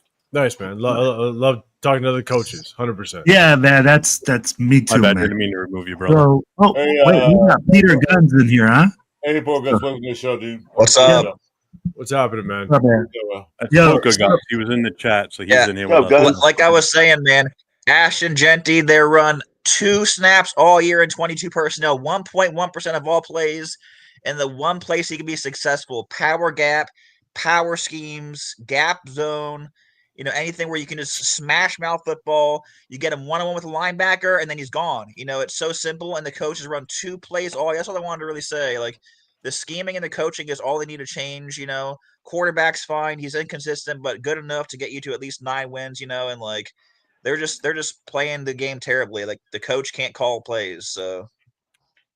So you're saying more like, hey, instead of him running zone scheme, you're trying to get him into a power scheme more. Just get him north-south. Hit the hole. Look at the way he runs. He's a violent runner. Do you feel we have the offensive line to do that? Do you feel like we have the offensive line to do that, to run power scheme? Well, I don't think they're big enough. Our offensive line is big enough for power. We're light in the air. We're small. We're small. The offensive line is very small compared to. Did you watch the Charger game? How big those guys were against the offensive line? They were pretty big. No, but if you can get some double teams when you run power running, you get double teams on a couple guys, and then you release into the second level, and all you got to do is get Genty to a linebacker. You get into a linebacker, he's gonna get like 4 or 5 yards to carry. It's the problem is getting past that first level, that first wave of defenders, and then you can spread it out. Once you get the defense tired, you spread it out, you loosen it up a little bit, but they're not running any 22 personnel. I don't care if they're a small line. There's 2 different aspects to that. Is one, 100% scheme. Like the one thing I've pointed out over the last 2 weeks is Chip Kelly's too predictable. We run a lot of tight formations, a lot of bunch sets, which is just being way too predictable. You're bringing everybody in the box. Safeties now can roll up. It's not good, right? We need to spread this thing out, create natural running lanes. You got to get Genty untouched the second level as quickly and as often as possible. We've tried to run power scheme. They've even tried inside trap schemes, which is, again, We just don't have a powerful enough offensive line We're too to light be in the able to kind of get them off the line of scrimmage. And we've run it enough to where any interior defensive lineman, any interior defensive line that we go up against, they see it coming all day long. It's ridiculous. Just let you guys know. Wait. Let you guys know. Genty's average 3.1 yards a carry, right as it stands today. That's average. 3.1. And last year we had last year we averaged what? 2.8. So he's basically running the same thing he ran last year on average. So you know what you do? You get Jeanty in this. You can spread it out and get him in the screen game. Get him as many passes as you can get him. Basically, you just need the ball in his hands in space. You need to get him one-on-one with a defensive back or a linebacker. Get him away from the defensive lineman. You know, he's got 5 receptions and 3 yards through 3 games this year. That's nothing. You know, if you get him 6 targets a game, 7 targets a game out of the backfield, he's your best player. Get the best player the ball. That's all it is. You know, like there's no one that's better on the Raiders than Jeanty. You get him the ball in space, let him do his thing, get him. You can put him out as wide receiver, get him some tunnel screens too. I'm sure he can catch a tunnel screen. He's not terrible. Give him tunnel screens. You don't got to even give him the classic, halfback, need a blitz to get the screen. You know, you can give him some angle routes out of the backfield if he's capable of that. You can get him some swing passes. Just get him in space and get him the ball. You know, it's just like give the ball to Jeanty. That's the game they need to play. The thing is, look at when the Raiders had first down, they're worried about Jeanty pass protection. That's what they're worried about. That's why I want to do as much. They say he's bad at pass protection. Whatever. But you still got to run it. You still got to run that pass protection. You got to run that play action. You still got to run the RPOs. You have to do it. It comes to the line of scrimmage, I got to do it. You got to take care of that. You got to have the guys up there to help Jeanty run that pass pro. But if they don't trust Jeanty doing that, then they're going to take him out. And then what they do, they bring in Zamir White. And then defense are a clue to that. Zamir White, as bad as he run, is a great blocker in the backfield. Well, with Geno. But there's other ways that you can actually create protection, but not using the running back on third down, right? You can bring in an Ian Thomas and chip defensive end, stuff like that. Like you can bring in help in other ways, even if Jeanty's struggling a little bit in pass protection. But Poker Man, I don't know if you were in here earlier, and it's one of those things where we're just not using Jeanty to his fullest with enough variety. All we're doing is we're bringing him on first and second down, and we're running downhill. That's all we're doing. That's it. And so we're being extremely predictable. Yeah, exactly. If you have a really good back that can catch passes, all you got to do, he doesn't need a pass block on third down. You send him on a check down route because he's still taking up a defender by being out of the backfield. If you leave a running back in the pass block, you know what it does? It's a red dog or mad dog, whatever it's called for the linebacker, where he reads the line, he reads the running back, and then he blitzes. He blitzes into him. You realize that Jeanty had in Boise State. You realize that Jeanty had over 600 yards reception at Boise State. 600 yards. Most teams in the NFL will get that. Don't leave him in the pass block. He's a good receiver. Why would you waste a great player on pass blocking? You don't need to pass block. He's pass blocking by being a receiver. You just create one less defender. And then guess what? If they're blitzing, they're blitzing 5 guys, there's going to be one guy open. You know, like that's how it works. It's called a hot route. You're just ready for a blitz. And then you have you let Geno Smith call out blitzes and let him hot route. See if he can pull it off. He's been in the league a long time. He's not a rookie. Geno Smith's a veteran, I still say Geno they should stop putting Geno in the shotgun formation all the damn time. Because that keys the defense. That keys because I play a cup of coffee as a linebacker, middle linebacker, and as a fullback. I had 2 duties. When I see the quarterback in a shotgun, knowing 95% of the time is a pass play or a run play. What I did, made sure the middle was guard. I made sure like nobody's getting my defensive line. Those guards gonna take out that center. They give me a hole to gap where I can either watch the guy run the middle as a draw play, or I can blitz inside. That's what the Raiders are giving them.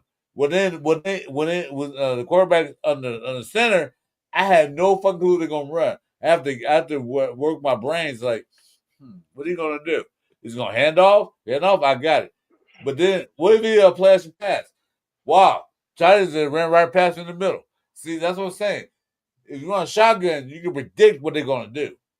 You're gonna predict exactly what they're gonna do in shotgun. And you can see the play coming up.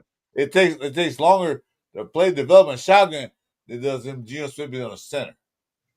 I will say, Chris, though, Geno Smith ran shotgun 81% of the time in Seattle, and that's when he had his biggest success. So you do want to have your quarterback ready for success too. So you do have to play a little bit of shotgun for Geno to have success in that offense. So you can play a little bit, but at the same time, you also have to make sure that you cater to your strong points.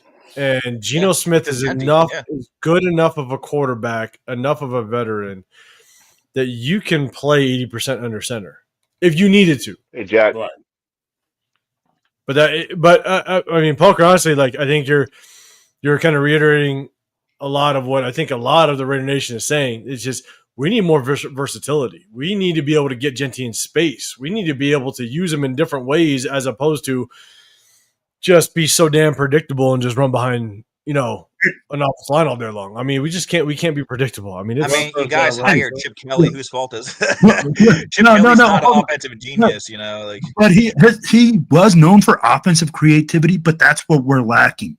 And you guys are correct, man. There's no offensive creativity. Just look at Kingsbury coming in with the freaking backup quarterback, came up with the new game plan, recreated it, suited it for his guy, and was effective against us with the Commanders.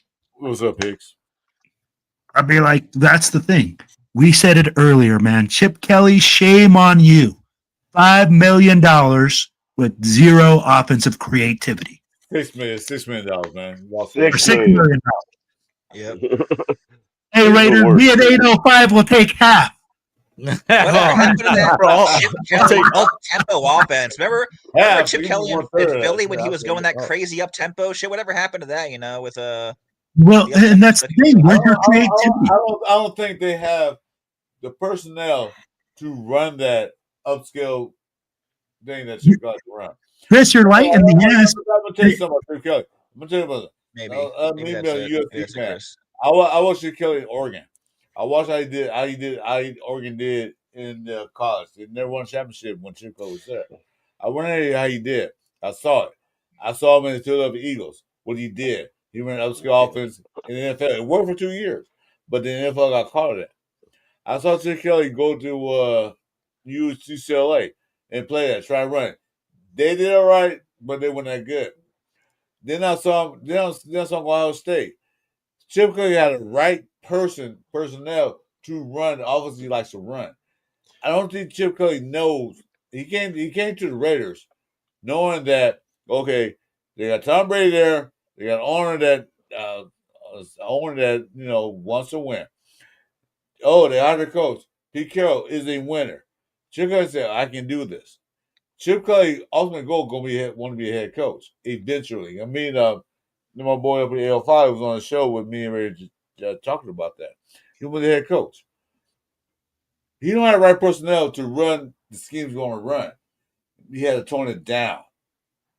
The offensive line is not working for him. Now, it might in a couple of games. It might not.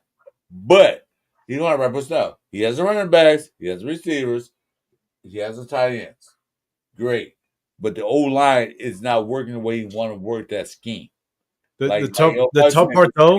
The scheme is not working right. That's why they shipped the offensive line.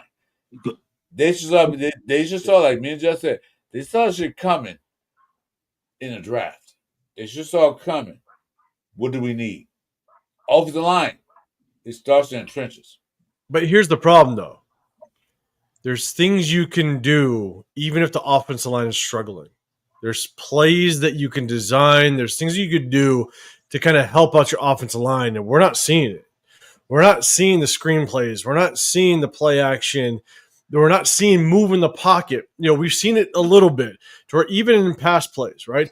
You can run play action. You can move the pocket to where you actually get the defense flowing one way and you bang back the other. Like there are ways that you can help out the offense. We're not seeing it. Can I ask you a personal question? Don't take it personally, but can I ask you a personal question? Any personal question is not personal. I'm with it. How old are you? How old are you? 42. Okay. When you get to be an older man, you set in your fucking ways. You're set in your fucking ways. It's hard to change. It's hard to teach an old dog new tricks. He has his ways that he's gonna do things. So that's why he was ousted in Philadelphia. That's why he didn't work in San Francisco. He has ways he want to do things. They didn't like it. No, I'm doing this. Nope, you're not. And so Chip Kelly might be stubborn. He might have a playbook bigger than Britannica Encyclopedia. But the guys that can run it are not there yet. I made this comment last Wednesday. And I said Chip Kelly hasn't coached the NFL in almost 10 years. The last time he coached the NFL was back in 2015, I believe, 2016. It's been almost 10 years. The NFL evolves. You look at what happened with the Kansas City Chiefs, right? The Kansas City Chiefs completely changed their offense based on what defenses now wanted to do. Kansas City used to use Tyreek Hill, and they were used to be high flying. We're going to hit you deep all day long. But then what happened? The defense started to kind of go to that too high safety set, and they knew now we're going to run more RPOs. We're going to run just more hot routes. Right? They were when the defense evolved, they changed a little bit.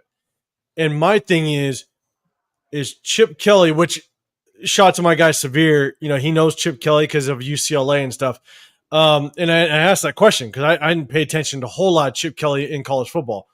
But is Chip Kelly having a hard time adjusting to the NFL? Is he sticking in what worked in college because that's what he's been used to for almost the last 10 years? Right. And there's going to be a transition phase with Chip Kelly to the NFL. Maybe, I don't know. But obviously there's something going on to where you're not utilizing Genty in a way that gets him to where it caters to his talents. Get him in space. Get him where he's one-on-one. Get him where he has room to be able to navigate. Because Genty is not the quick start-stop guy. No, he's not a quick running back. He's a fluid running back. He likes to flow. If you can get him open space, then that's where he can be dangerous. But for some reason, Chip Kelly has struggled to kind of get him in those situations. So What do you guys think of this concept? So you run Zamir White and Ashton Genty in the backfield, but except you have say you put Genty as a wide receiver and then you orbit motion around the quarterback. That'll give you the option to either run an inside zone where you get a vacated space with Zamir White, or you can get Genty out on an orbit screen. You can run the same thing with Zamir White, and it'll be a different concept as Zamir White's more of a shifty guy. But you get Genty ahead of the team on the orbit, and then you can let him fly. He can run a wheel route down the field. He can run a little swing pass, and it gives the defense a way to basically it spreads out the defense, gives you some space in the middle for Zamir White to run, gives Genty some reception opportunities that he desperately needs. Like there's so many things Chip Kelly can do that he's not doing. He ran that split with Philadelphia with the two guys sat back there. He ran a split running back thing. He ran that at Oregon. He ran that at I guess he ran that with Ohio State. He ran a split concept. Is yet to run that split concept with the Raiders. I think they're probably waiting for Mr. Mozart to come back where they can run that split where check the ball, mostly the ball. You got Brock Bowers on the side. He can run that. But right now, I don't think I'm going to run a split with Zamir White in the backfield. That's fair. I like the idea. I think with all this, so I'm a defensive coordinator. That's what I do.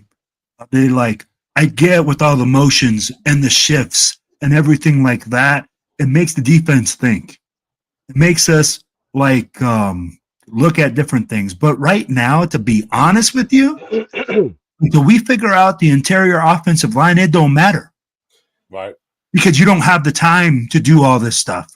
You can give me all the eye candy you want because I'm just going to throttle you right up the gut.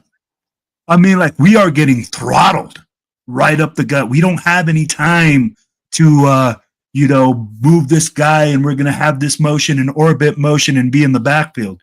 Because guess what? We're going to have 2-3 guys back there by the time that play gets off. Yeah, that's true. That's true. That's true. As long as you can lower the A-dot, running motions. Geo Smith is up to go to the line of scrimmage. He's running motions. You can see where it said zone, said 2-man or 1-man cover. That's what they're not doing. They're not testing defense out. What are you running? They're testing defense out. Okay. Send somebody in motion. Oh, they're in zone. They didn't cover 3 zone. They didn't cover 1 zone. They're not doing that. I watched that. They're not doing that. They're not testing defense out. They run the same plays, same motions. The same guy. He's lined up over here. They're not sitting there and testing defense out. I watched that against the Chargers. Second half they started doing that. That's why they started coming back. But of course things happen. Against the Redskins, I'm gonna call them Redskins. I'm gonna call single Chargers. So what? I'm old. But they didn't run a lot of motion sets. They didn't test defense out. Defense like, oh shit, they're gonna run this, they're gonna run that. As you a defensive coordinator, you see that. You see what they do. Oh, they're in 12 formation. They got 2 tight ends set. One's gonna block, one's gonna go out. We'll cover that tight end, and then a safety. Then we're gonna rush the running back. They're doing the same thing. It's predictable. Maybe their Raiders are setting up the NFL for like, yeah, we shall do what we can do, but we're gonna show what we will do later on. I don't know. Hopefully so. I don't hate the concept, right? Getting kind of Genty into the passing game, maybe using him in the motion game. I don't mind it, but the crazy part in me, just for myself, is I don't know if it needs to be even that complex when using Genty. Like it's just about getting Genty a little more involved in the passing game. You can motion him out of the backfield. Like when you said the tunnel screens, right? The tunnel screens, the slip screens, stuff like that. It's that simple. It doesn't need to be either that creative or that difficult because we also have other options. We got Brock Bowers. We got Trey Tucker that's really started to shine a little bit. We have Jacoby Myers that can really feed just as a possession type of receiver. What I think what is tough is that for all facets, right, there was so much hype of Deontay Thornton, and we're not even using Deontay Thornton. Deontay Thornton's showing nothing. And the thing is that if we can't use some of our best offensive weapons to show that they can be a threat to any defense, we're going to struggle across the board. Genty's not a threat right now. Brock Bowers has shown he's not a threat right now. We just don't necessarily have a true identity on the offensive side. And so the creativity would be nice. I'm not going to disagree with that, but I honestly think, man, it doesn't even need to be that hard. It's just throw some variety out there that defenses now need to focus not just on Genty in the backfield. It's expand on him just a little bit, get him in space, let him work in space. Man, our offense just with a $6 million offensive coordinator, I ain't seeing the benefits. I got a stat for you guys. I got a stat. So the Raiders are number 5 in average depth of target through 3 weeks. They're 9.0 average depth of target. And who surrounds them? The Packers, the Bears, the Bucks, teams with real offensive firepower. Why are the Raiders throwing 9 yards per depth of target when they don't have the offensive line to back it up? They need to break shallower routes, quicker, get the passes out faster. When their average depth of target's 9 yards, they're not going to be successful. You know, they can't chuck it downfield and they don't have an offensive line. You know, like. I agree with you, and I think that's because Geno's trying to push the ball down the field. I'd be like, if you look at Geno right now, he's trying to force the ball into his places that he shouldn't be forcing it to. And one thing that, sorry guys, my dog's going crazy real quick, but so 805, check this out.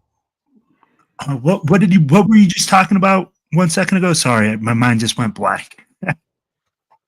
Just being more creative with Genty. With that being said, right there, it went blank, not blank. Hold up.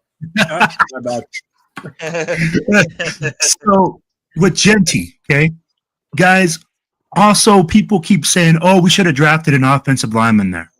Guys, that's not the solution. That wouldn't have made no difference. If you don't got a guy that can coach up that position, it doesn't matter who you draft.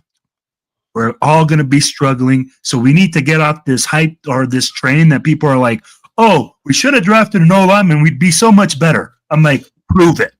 Prove the fact that we would be better. Show me which offensive lineman has gotten better this year. They've all regressed. Except So- for Colton.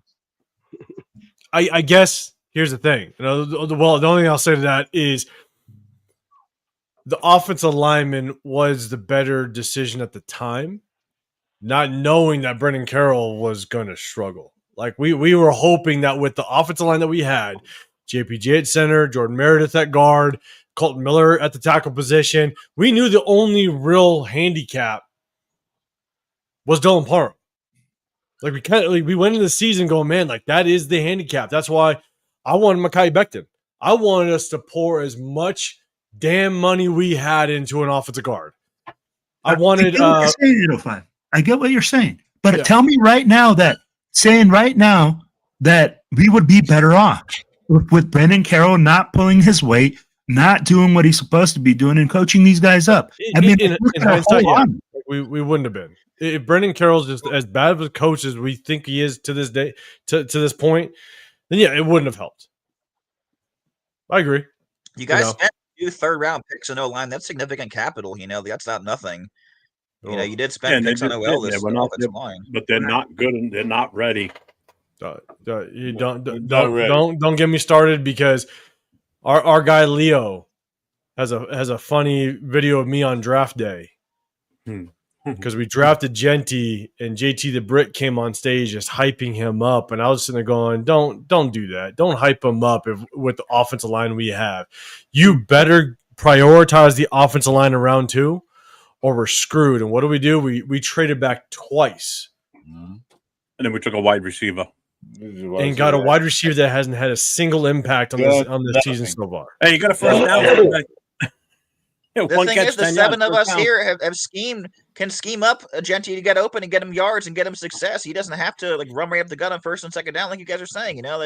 If us 7 can do it, how come Chip Kelly can't figure it out? You ready for the tinfoil hat? You ready for me to? You ready for this? Here's my thing. And I said this on a Wednesday live with Chris and Severe. And I mainly asked Severe because I'm like, I don't know, I can't believe this to be true, but Chip Kelly, he had both Travion Henderson and Quinshon Judkins at Ohio State. 2 running backs that went basically in the second. I think Quinshon Judkins won the second. I believe he did. To the Browns. Yeah, he did. Here's my thing is, and again, tinfoil hat. I'm not saying this is what went down, but this is just a scenario to throw out there. You got Chip Kelly in that war room, in that draft room, pound the table for maybe one of those guys. Spytek and Pete Carroll are like, hey, no, I want Genty, right? Which and I wanted one of those too. Yeah, maybe there was a discussion. Maybe there was an argument. Maybe there was a back and forth on what strategy they want to do. And Spytek did come out like a week after the draft and said, there were some guys we liked, but we just didn't know if they were going to be there. Both Quinshon Judkins and Travion Henderson were there for the picking. They went after our second round pick. Is Chip Kelly, and again, tinfoil hat, I'm just throwing it out there. Is Chip Kelly somewhat kind of being like, I'm going to run this motherfucker between the tackles, and I'm going to prove you guys that I could have gotten this guy later in the draft. I'm gonna run him between the tackles, and we're gonna see if this kid got it. And if you don't, this is my I told you so moment. I don't know, because there's no way in hell someone with Chip Kelly's talent that showed his versatility at Ohio State, showed the way that he used a 2-back system, can be so vanilla right now.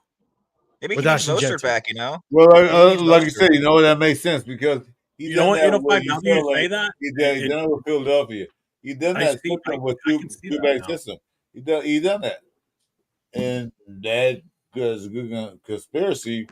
But yet, He ran a two-back system before. I haven't seen it yet. Up early riser. The two-back system yet. I don't know because of Mozart not being there. I have no idea. Mozart's old. Maybe I don't know. He has problems. We don't know what it is. But maybe that's a good conspiracy. Ilfan.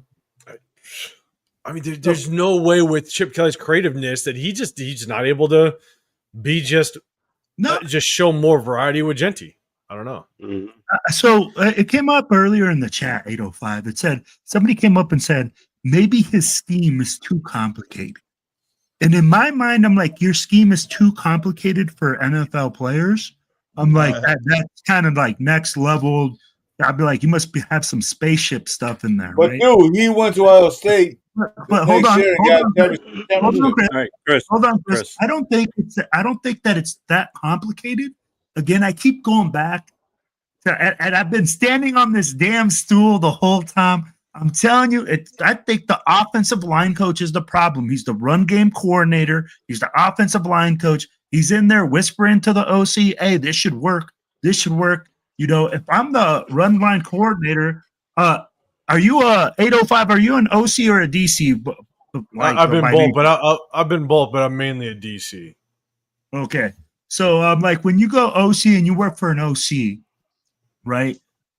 You kind of like, if that's what you do, you run the roost on that. They probably like they rely on you heavily. Even as a DC, you know, you got your corners coach, you got your linebackers coach, you got all these individual position coaches that you rely on. And you're like, yeah, do you got it? Do you got it? Tell me one time this season that you guys have seen our offensive line work in unison and all of them look like they know what they're doing. Besides the first freaking drive of the Patriots game. Yeah. There's been moments, don't get me wrong, but at the same time, there's also confusion with the receivers. Gino's sitting back there, and there's confusion with the receivers. Receivers are running into each other. It does take time for an offense to just gel, and it takes much longer for an offense to pull itself together than a defense with a brand new coaching staff. Now, baby. We're week 3. It takes. I'll be honest. It takes longer than 3 weeks to get everything like completely gelled. But there's still things that I'm seeing even last week where receivers are running into each other. It's not good. But even so, it goes down to just the very basics of offensive play calling. God, just get Genty in space. It's really that simple. Get Genty in space. Don't just run him on first and second down.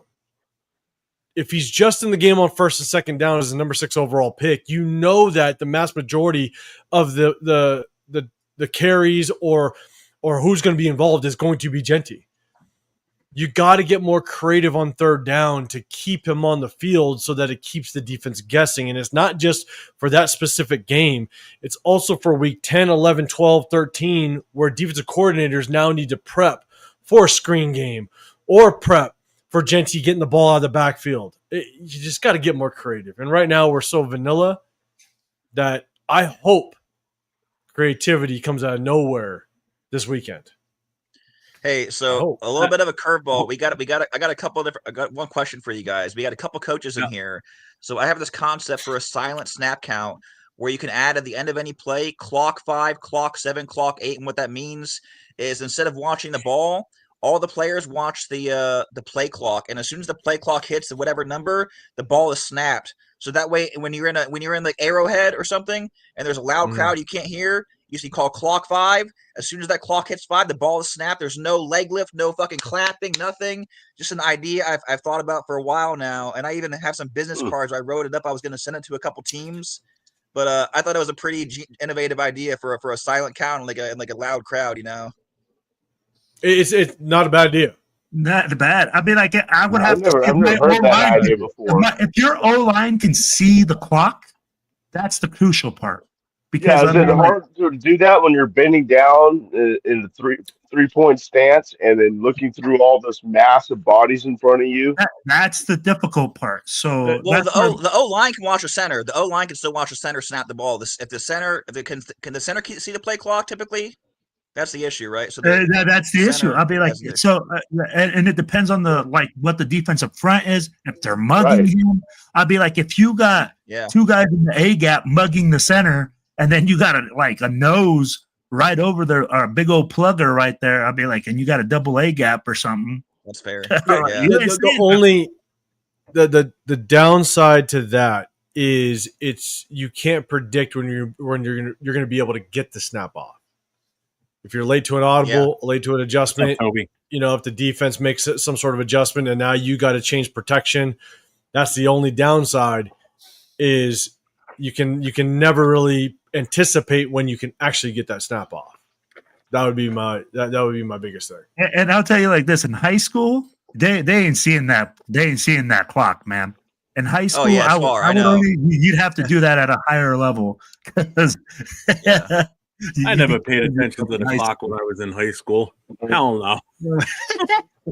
I mean, I was mainly a DC, but I also coached offense. And one of the biggest things that we used to play, or we used to call, it was just straight no play, but then the call. Mm-hmm. We always had a no play call. It was a no play, but then we had the actual call. So it would be a fake snap count to get up to the line of scrimmage. So as long as they heard no play, that first cadence would always be a fake cadence. And the offensive line, everybody knew you're basically dead to a certain point. So we always had a no play call, and then you get into the actual play. But that would be my only tough part about going off of the play clock is you just never know when you can actually get that snap off with adjustments. Yeah. That is true. And I can tell it about this. The scheme of Chip Kelly doesn't really work for our team. It's a lot deeper than the online play, in my opinion. And we will stake how it's bad for the online. The zone scheme doesn't work who we have. I would never been huge to begin with, but the right personnel, it can work well. We simply don't have that personnel. Don't get one too technical, but some runs are easy to diagnose for the secondary, as some runs can really only one way typically. That means that safeties can cheat the run. With our lack of talent up front, we're not pushing guys off the line of scrimmage. And we're really, getting better to the second level, if we can do only two things that we could have a one-on-one with the safety, and not really the odds. I mean, they're just asking trap block is really ridiculous. Asking the rich block as tight ends is a very tall order. But my biggest concern, I know this being juror, I mean, not having JPJ locked in, but I'm not like a coach. But Pete and Chip are doing us dirty right now, because if I have a fair right now, if they want to make some adjustments, his college style offense doesn't work. I think he will see that and adjust. If not, we're in deep trouble, and somehow the online can figure all things out. Because I understand that some presidents say, oh, they're not there to start it because he's rebuilding the third team. But 3 games isn't enough to see what we got. I'll judge them at the end of the season because he's not wrong, but a good online changed the whole dynamic of a team.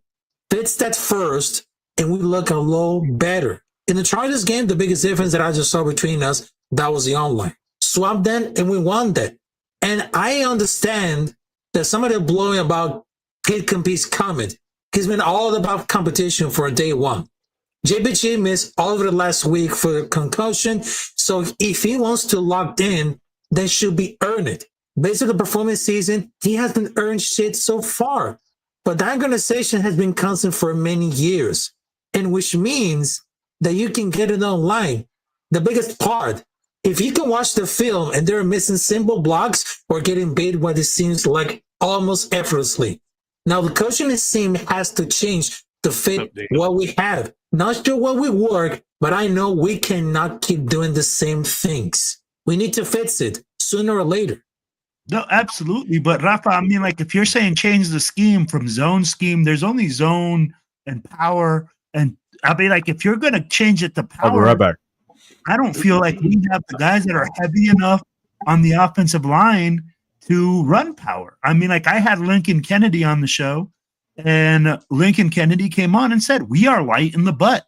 We are really light. So, I mean, like if you want us to run power, how are we going to run power with guys that are small? Exactly. Well, what you can do with We're undersized guys, they run power oh, screens. you go, Chris. You were talking about. If you look at the line, you look at how they built and the size. We are small in the butt, like you said. I agree with you. We got to run zone.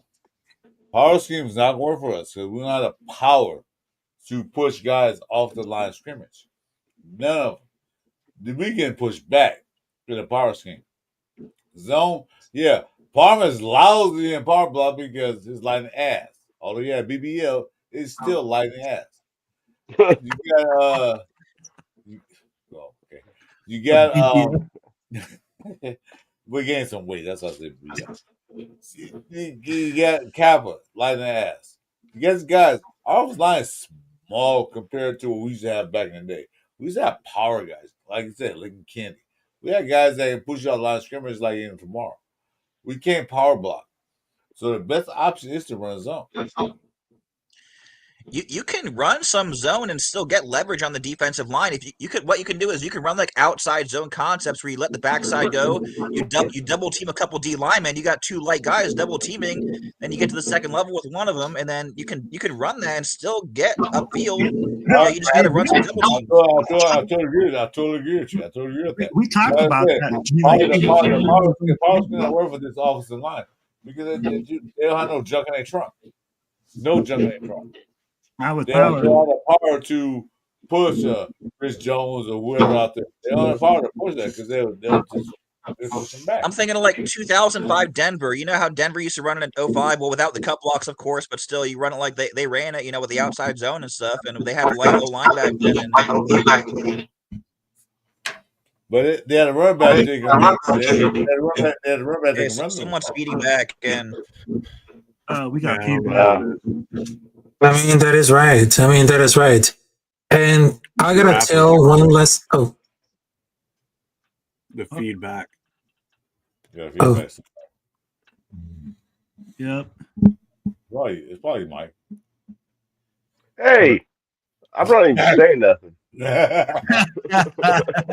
We know Mike. I love you, game brother. I was messing with you. I know, man. sorry. Jeff, I got about one more beer before the wife yells at me. I'm just letting you know. You drinking beer? I don't know how many Chris's got left. Fridays is the family day. I gotta keep the wife and kids happy. So I'm freed up on Saturday, Sunday for I appreciate you being on here tonight. You know what? Because 805. Cheers, 805. Yeah, hey, I 100% understand that, brother. Yeah. But you guys remember Denver's zone blocking scheme where you could plug in like any guy would get 1,000 yards in that offense. They would just run the double team zones. Good old Shanahan. The difference was you had guys that could coach it, and guys that you could come into that program and you knew how they were going to run things. And I mean, that's the biggest difference. I think this is a new regime, a new team, a new offensive coordinator working with the new head coach. I'd be like lots of new components. In Jack, I see. No, I'm not broadcasting, man. I just wanted to jump on with Jeff and Chris and all these guys. So I'm broadcasting from my channel. But also, when it comes to the offensive line, and I know some of you guys, if you guys are watching my channel, I've said this before. Here's the biggest thing. What's up, Jack? When it comes to the offensive line, it all starts in the trenches. Yeah. Everything starts in the trenches. 100%. And when you can have one of the better offensive lines in the National Football League, not only can you – and running backs get injured all season long. Mm-hmm. There's always injuries to running backs. And the running back position is a complementary position. Your running back is only as good as your offensive line. Right. And so you might have a good running back, but the offensive line will make that running back great. You might have a bad running back, but that offensive line might make that running back good. Or you got a great running back and that offensive line is shit, and it's going to make that running back look mediocre. So, but if you build up the offensive line, then you kill two birds with one stone. You can run any running back behind there and have a good running game, but you also can protect your most prized commodity, which is your quarterback. Mhm. And so I've always been an advocate of you have the best offensive line you can come up with. You build like crazy. And at the end of the day, you have a very good chance at finding success in the NFL on your offensive side. But we've struggled. We've struggled to, we've addressed it. We've tried to. But unfortunately, man, it's just going in a direction that I can't. Jumpman said it best. When he was a coach and we was a NFL commentary, he said the NFL line starts in the trenches. He said it starts in the trenches. He said it as a coach. He said it as an NFL commentary with Pat Summerall. It starts in the trenches. What do you call them? The big. I'm gonna call them the big uglies. Big uglies. It starts there. The NFL game starts, like you said, I totally 1 minute agree with you. It starts right there. The game is not played until the guys in the trenches do their job. Totally agree. Well, yeah, and that's what they were saying. Spytech was big on. They're all going to be big on the trenches, but we haven't seen it. We haven't seen that proved. You got on the Bucks 3 starters out with injuries. Wirfs, you got Barton, and you got Luka Decky. I know Barton's not out. I mean, what is it? Mock got injured. Yeah, Mock got injured. Gadecki and Wirfs, and their running backs are getting 4.5 yards a carry. It's about the coaching. You know, you got to have a coaching and a scheme where you can plug guys in when you need to and still run the ball. You know, and that's why I hated the fact. Hold on, guys. I'm getting feedback on someone. Who's feedback? That's why I hated the fact that we went out. We got Stone Forsythe as our backup off the tackle. Yes, Charles Grant's there. We drafted him late in the 3rd, and Charles Grant's a project. He's going to take some time. But then if one of our offensive tackles goes down, if Colton Miller or DJ Glaze goes down, and we got to go to Charles Grant, which is a complete project, or Stone Forsythe, which was probably the worst tackle I've seen in a very long time, we're in trouble. Like that, and it's not just bringing in a bad offensive tackle. It's also bringing in somebody that Geno Smith knows is bad because he was with Geno Smith in the past.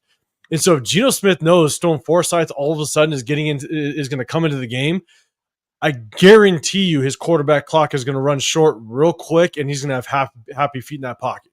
He's going to want to get his ass out that pocket because he knows Stone Forsythe is going to get his ass handed to him.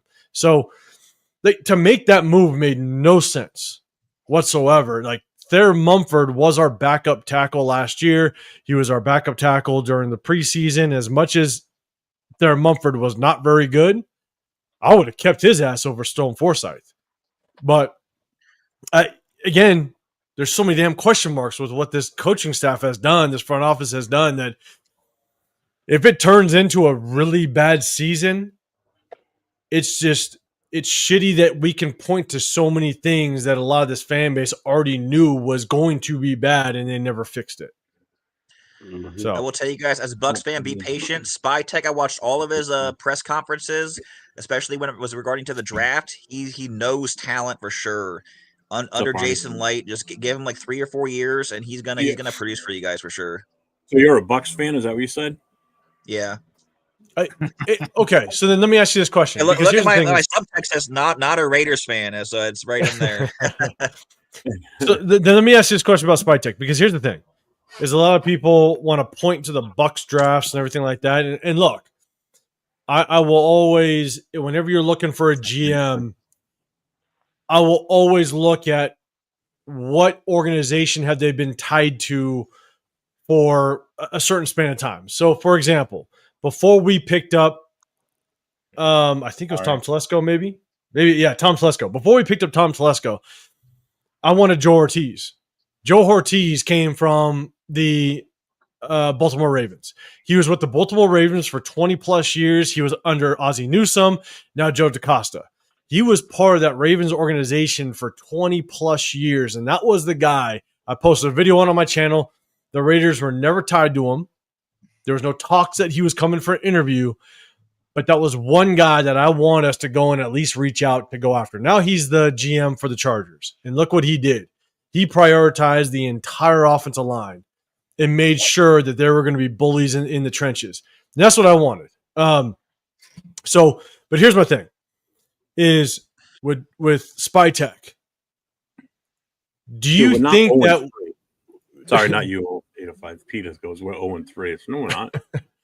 Do you think that, because Spytek wasn't the final say, right? Yeah. He was never the final say. So my question mark is, how much is he going to take from what he learned with the Bucks and under your guys' organization and apply it to what we have here? I love the way he navigated the draft. That's the one thing I will say.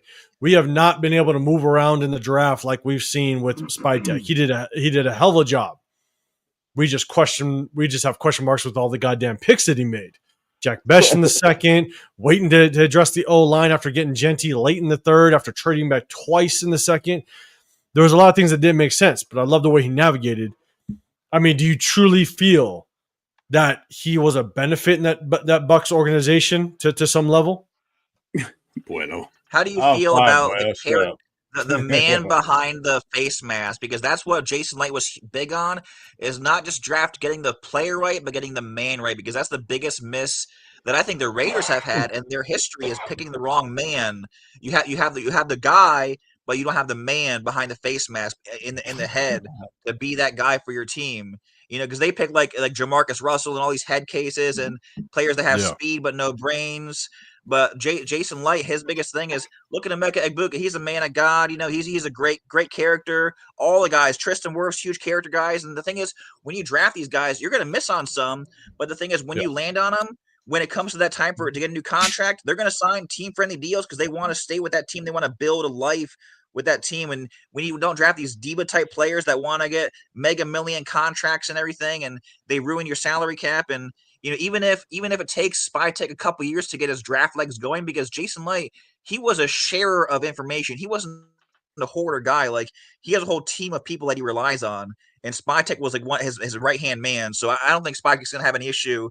Give him a couple years to draft, and he's going to hit some home runs soon for sure. So just give him a little bit of time. Yeah, I'm okay with drafting. I just want to reiterate. I just want to feed off of what Poca just said. I want to feed off on what Poca just said, because that's a perfect example. As much as it hurts me to say this, living in New England, that's exactly what happened with the Patriots. When they were in their heyday and they were winning continuously and being in Super Bowls, a lot of those guys didn't leave for big money. They stayed there because they knew one thing, that they had a legit shot to win Super Bowls. They liked being there. The team took care of them. When they started asking, certain players started asking for like ridiculous paydays and everything, Belichick shipped them out. They were gone. You didn't stick around with that. It's like, you want to be here. You want to be here because we're going to win, not because you're going to get paid a shit ton of money. But then they started leaving after a while as the team started winning even more Super Bowls, because some of these guys looked at it as like, listen, I got one more big payday. I've already won 2 or 3 Super Bowls. I'm going to take my shot and go somewhere else and get the money. They left on their own accord in that case, but they retained a lot of these guys, which was why they were so successful for so many years, because the continuity of the team, players wanted to stay here in New England because they knew they had a legit shot to win it. It was 20 years of them doing this shit. Trust me, I know. I live in New England. 20 years of dealing with these assholes. That's why week 1 was great for me, having everybody coming out here and watching the Raiders beat them. That was huge. You know where Jason is from? Jason Light's from the Patriots. You got to remember one thing about Spytek. Although he's been around a lot of GMs, he's always been assistant. He worked with Denver, he worked with Tampa Bay. You remember one thing. This is his first year as being a general manager. You got to realize he's under a lot of pressure. He got Tom Brady over him. He got Mark Davis, pretty much gave up the team to Tom Brady and Richard Seymour. He's under a lot of pressure. He got to try to make it right. He's trying to pick the best thing that he wants. He saw what he did. He saw what his general manager did in Tampa Bay. Maybe it's competent, maybe he's not. But he's trying to pick the best. Telesco had experience as GM for years. He picked the best players, but he picked the wrong coach. So Spytek right now is trying to, I gotta do it right. So I'm not giving Tobias Tech a F or a D minus. Arnie, I'm at a level 5. I'll give him a C. I'll give him a C plus right now. He picked the best place you can get. Although maybe 1 round, 2 rounds, he didn't pick right. But you gotta remember, draft picks in the NFL always don't work out. Always. Number one pick, sometimes work out, sometimes they don't. You gotta remember this. Sometimes the best picks are in later rounds. Josh Best was later round. What Josh Best was number 2 pick? Maybe not work out. But remember these guys he picked up as the offensive line, Caleb, Rogers, and what's his name? Grant. Not ready yet. He probably knows that. Give him a year, develop. Even Brady said that. You know what? Yep. Draft picks going to college and not ready for NFL to maybe a year later. But he should give him a chance to play. He should put Grant in there. He should put Roger in there in one NFL game. Okay, it's a blowout. We're winning. 8:05. You only got a few minutes left. You said. I think we're going to call it a night. Yo. What one more thing I want to give to you guys? Hold on, real quick. I'm shutting down. Yo, hold on real quick. What? Like, let me. I agree with you, Poker. I think that we need to wait and be patient. I think we need to wait about 3 years to evaluate this draft process. Exactly. We'll see what he's doing, everything like that. I think we're just a little bit impatient because the Raiders have just been losing for so Yeah. long. Yeah, we're a little butthurt, man. We have every reason to be butthurt. Exactly. I will tell you, Spy Tech is following Jason Light's formula. You know why? He drafted a Division II O lineman in the 3rd round, just like Ali Marpet, just like Cody Mock. He drafts these maulers from D2 that can slam right in there and like dominate and project it to the NFL and give him a year at the most, and he's going to be by year 2, mid-year, he's going to be running guys down for you guys. So he's going to be blocking. I like you, I like you. I hope this happens. I love the optimism. I'm not going to lie, because I'll tell you right now, Cody Monch was such a better prospect than Charles Grant. Charles Grant is so raw, but Cody Monch definitely looked like a guy that could be a day one starter, a guy that could come in and really produce almost from the start. But man, Charles Grant was a complete project. Yeah. In my opinion, I was shocked that we even drafted him. But I will say it's just so hard because of all of our years of drafts and draft picks. I understand, without question. I'm all about, sometimes you need to be patient. Sometimes you need to let draft picks develop. I'm all for that. It just sucks with our history because I sit there and go, damn it. Like, why can't we be the ones that nailed it? Why can't we be the ones that actually had a day one starter and just, like obviously with Brock. But it's like, to your point, yeah. Philadelphia was sorry for a long time. They went to the draft. The general manager went great. We draft. Eventually, they got it right. Yeah, it took them years. What free agent quarterbacks are coming out next year? Are there any big free agent quarterbacks they can Nope, they flip suck. to? Nope. Right now, they all suck. I'm worried about right now. I'm worried about this Sunday. Yes, sir. Worried about my sanity for the rest of the season. I appreciate everybody being on. Right quick. For you Poker Gut, thanks for coming on, man. I appreciate you. On Friday nights, man, when we do the show, feel more than free to come in. Chris, you're done. Feel more than free to come in here next Friday. Before you leave, 8:05. I got a question to ask you. We don't have time. Red defense. You think it'd be Chicago Bears? All right. I got a good bit of time these days. I work part-time making commercials, so I gotta... Wait. I'm asking a question. Shut up, Jeff. 8:05. The Bears defense they played last Sunday. Do you think they can beat Ben Johnson and Chicago Bears this weekend? I think we can. I think we do against the Chicago Bears offense if we keep Caleb Williams in the pocket. I think what Ben Johnson is trying to do with Caleb Williams is he's trying to play.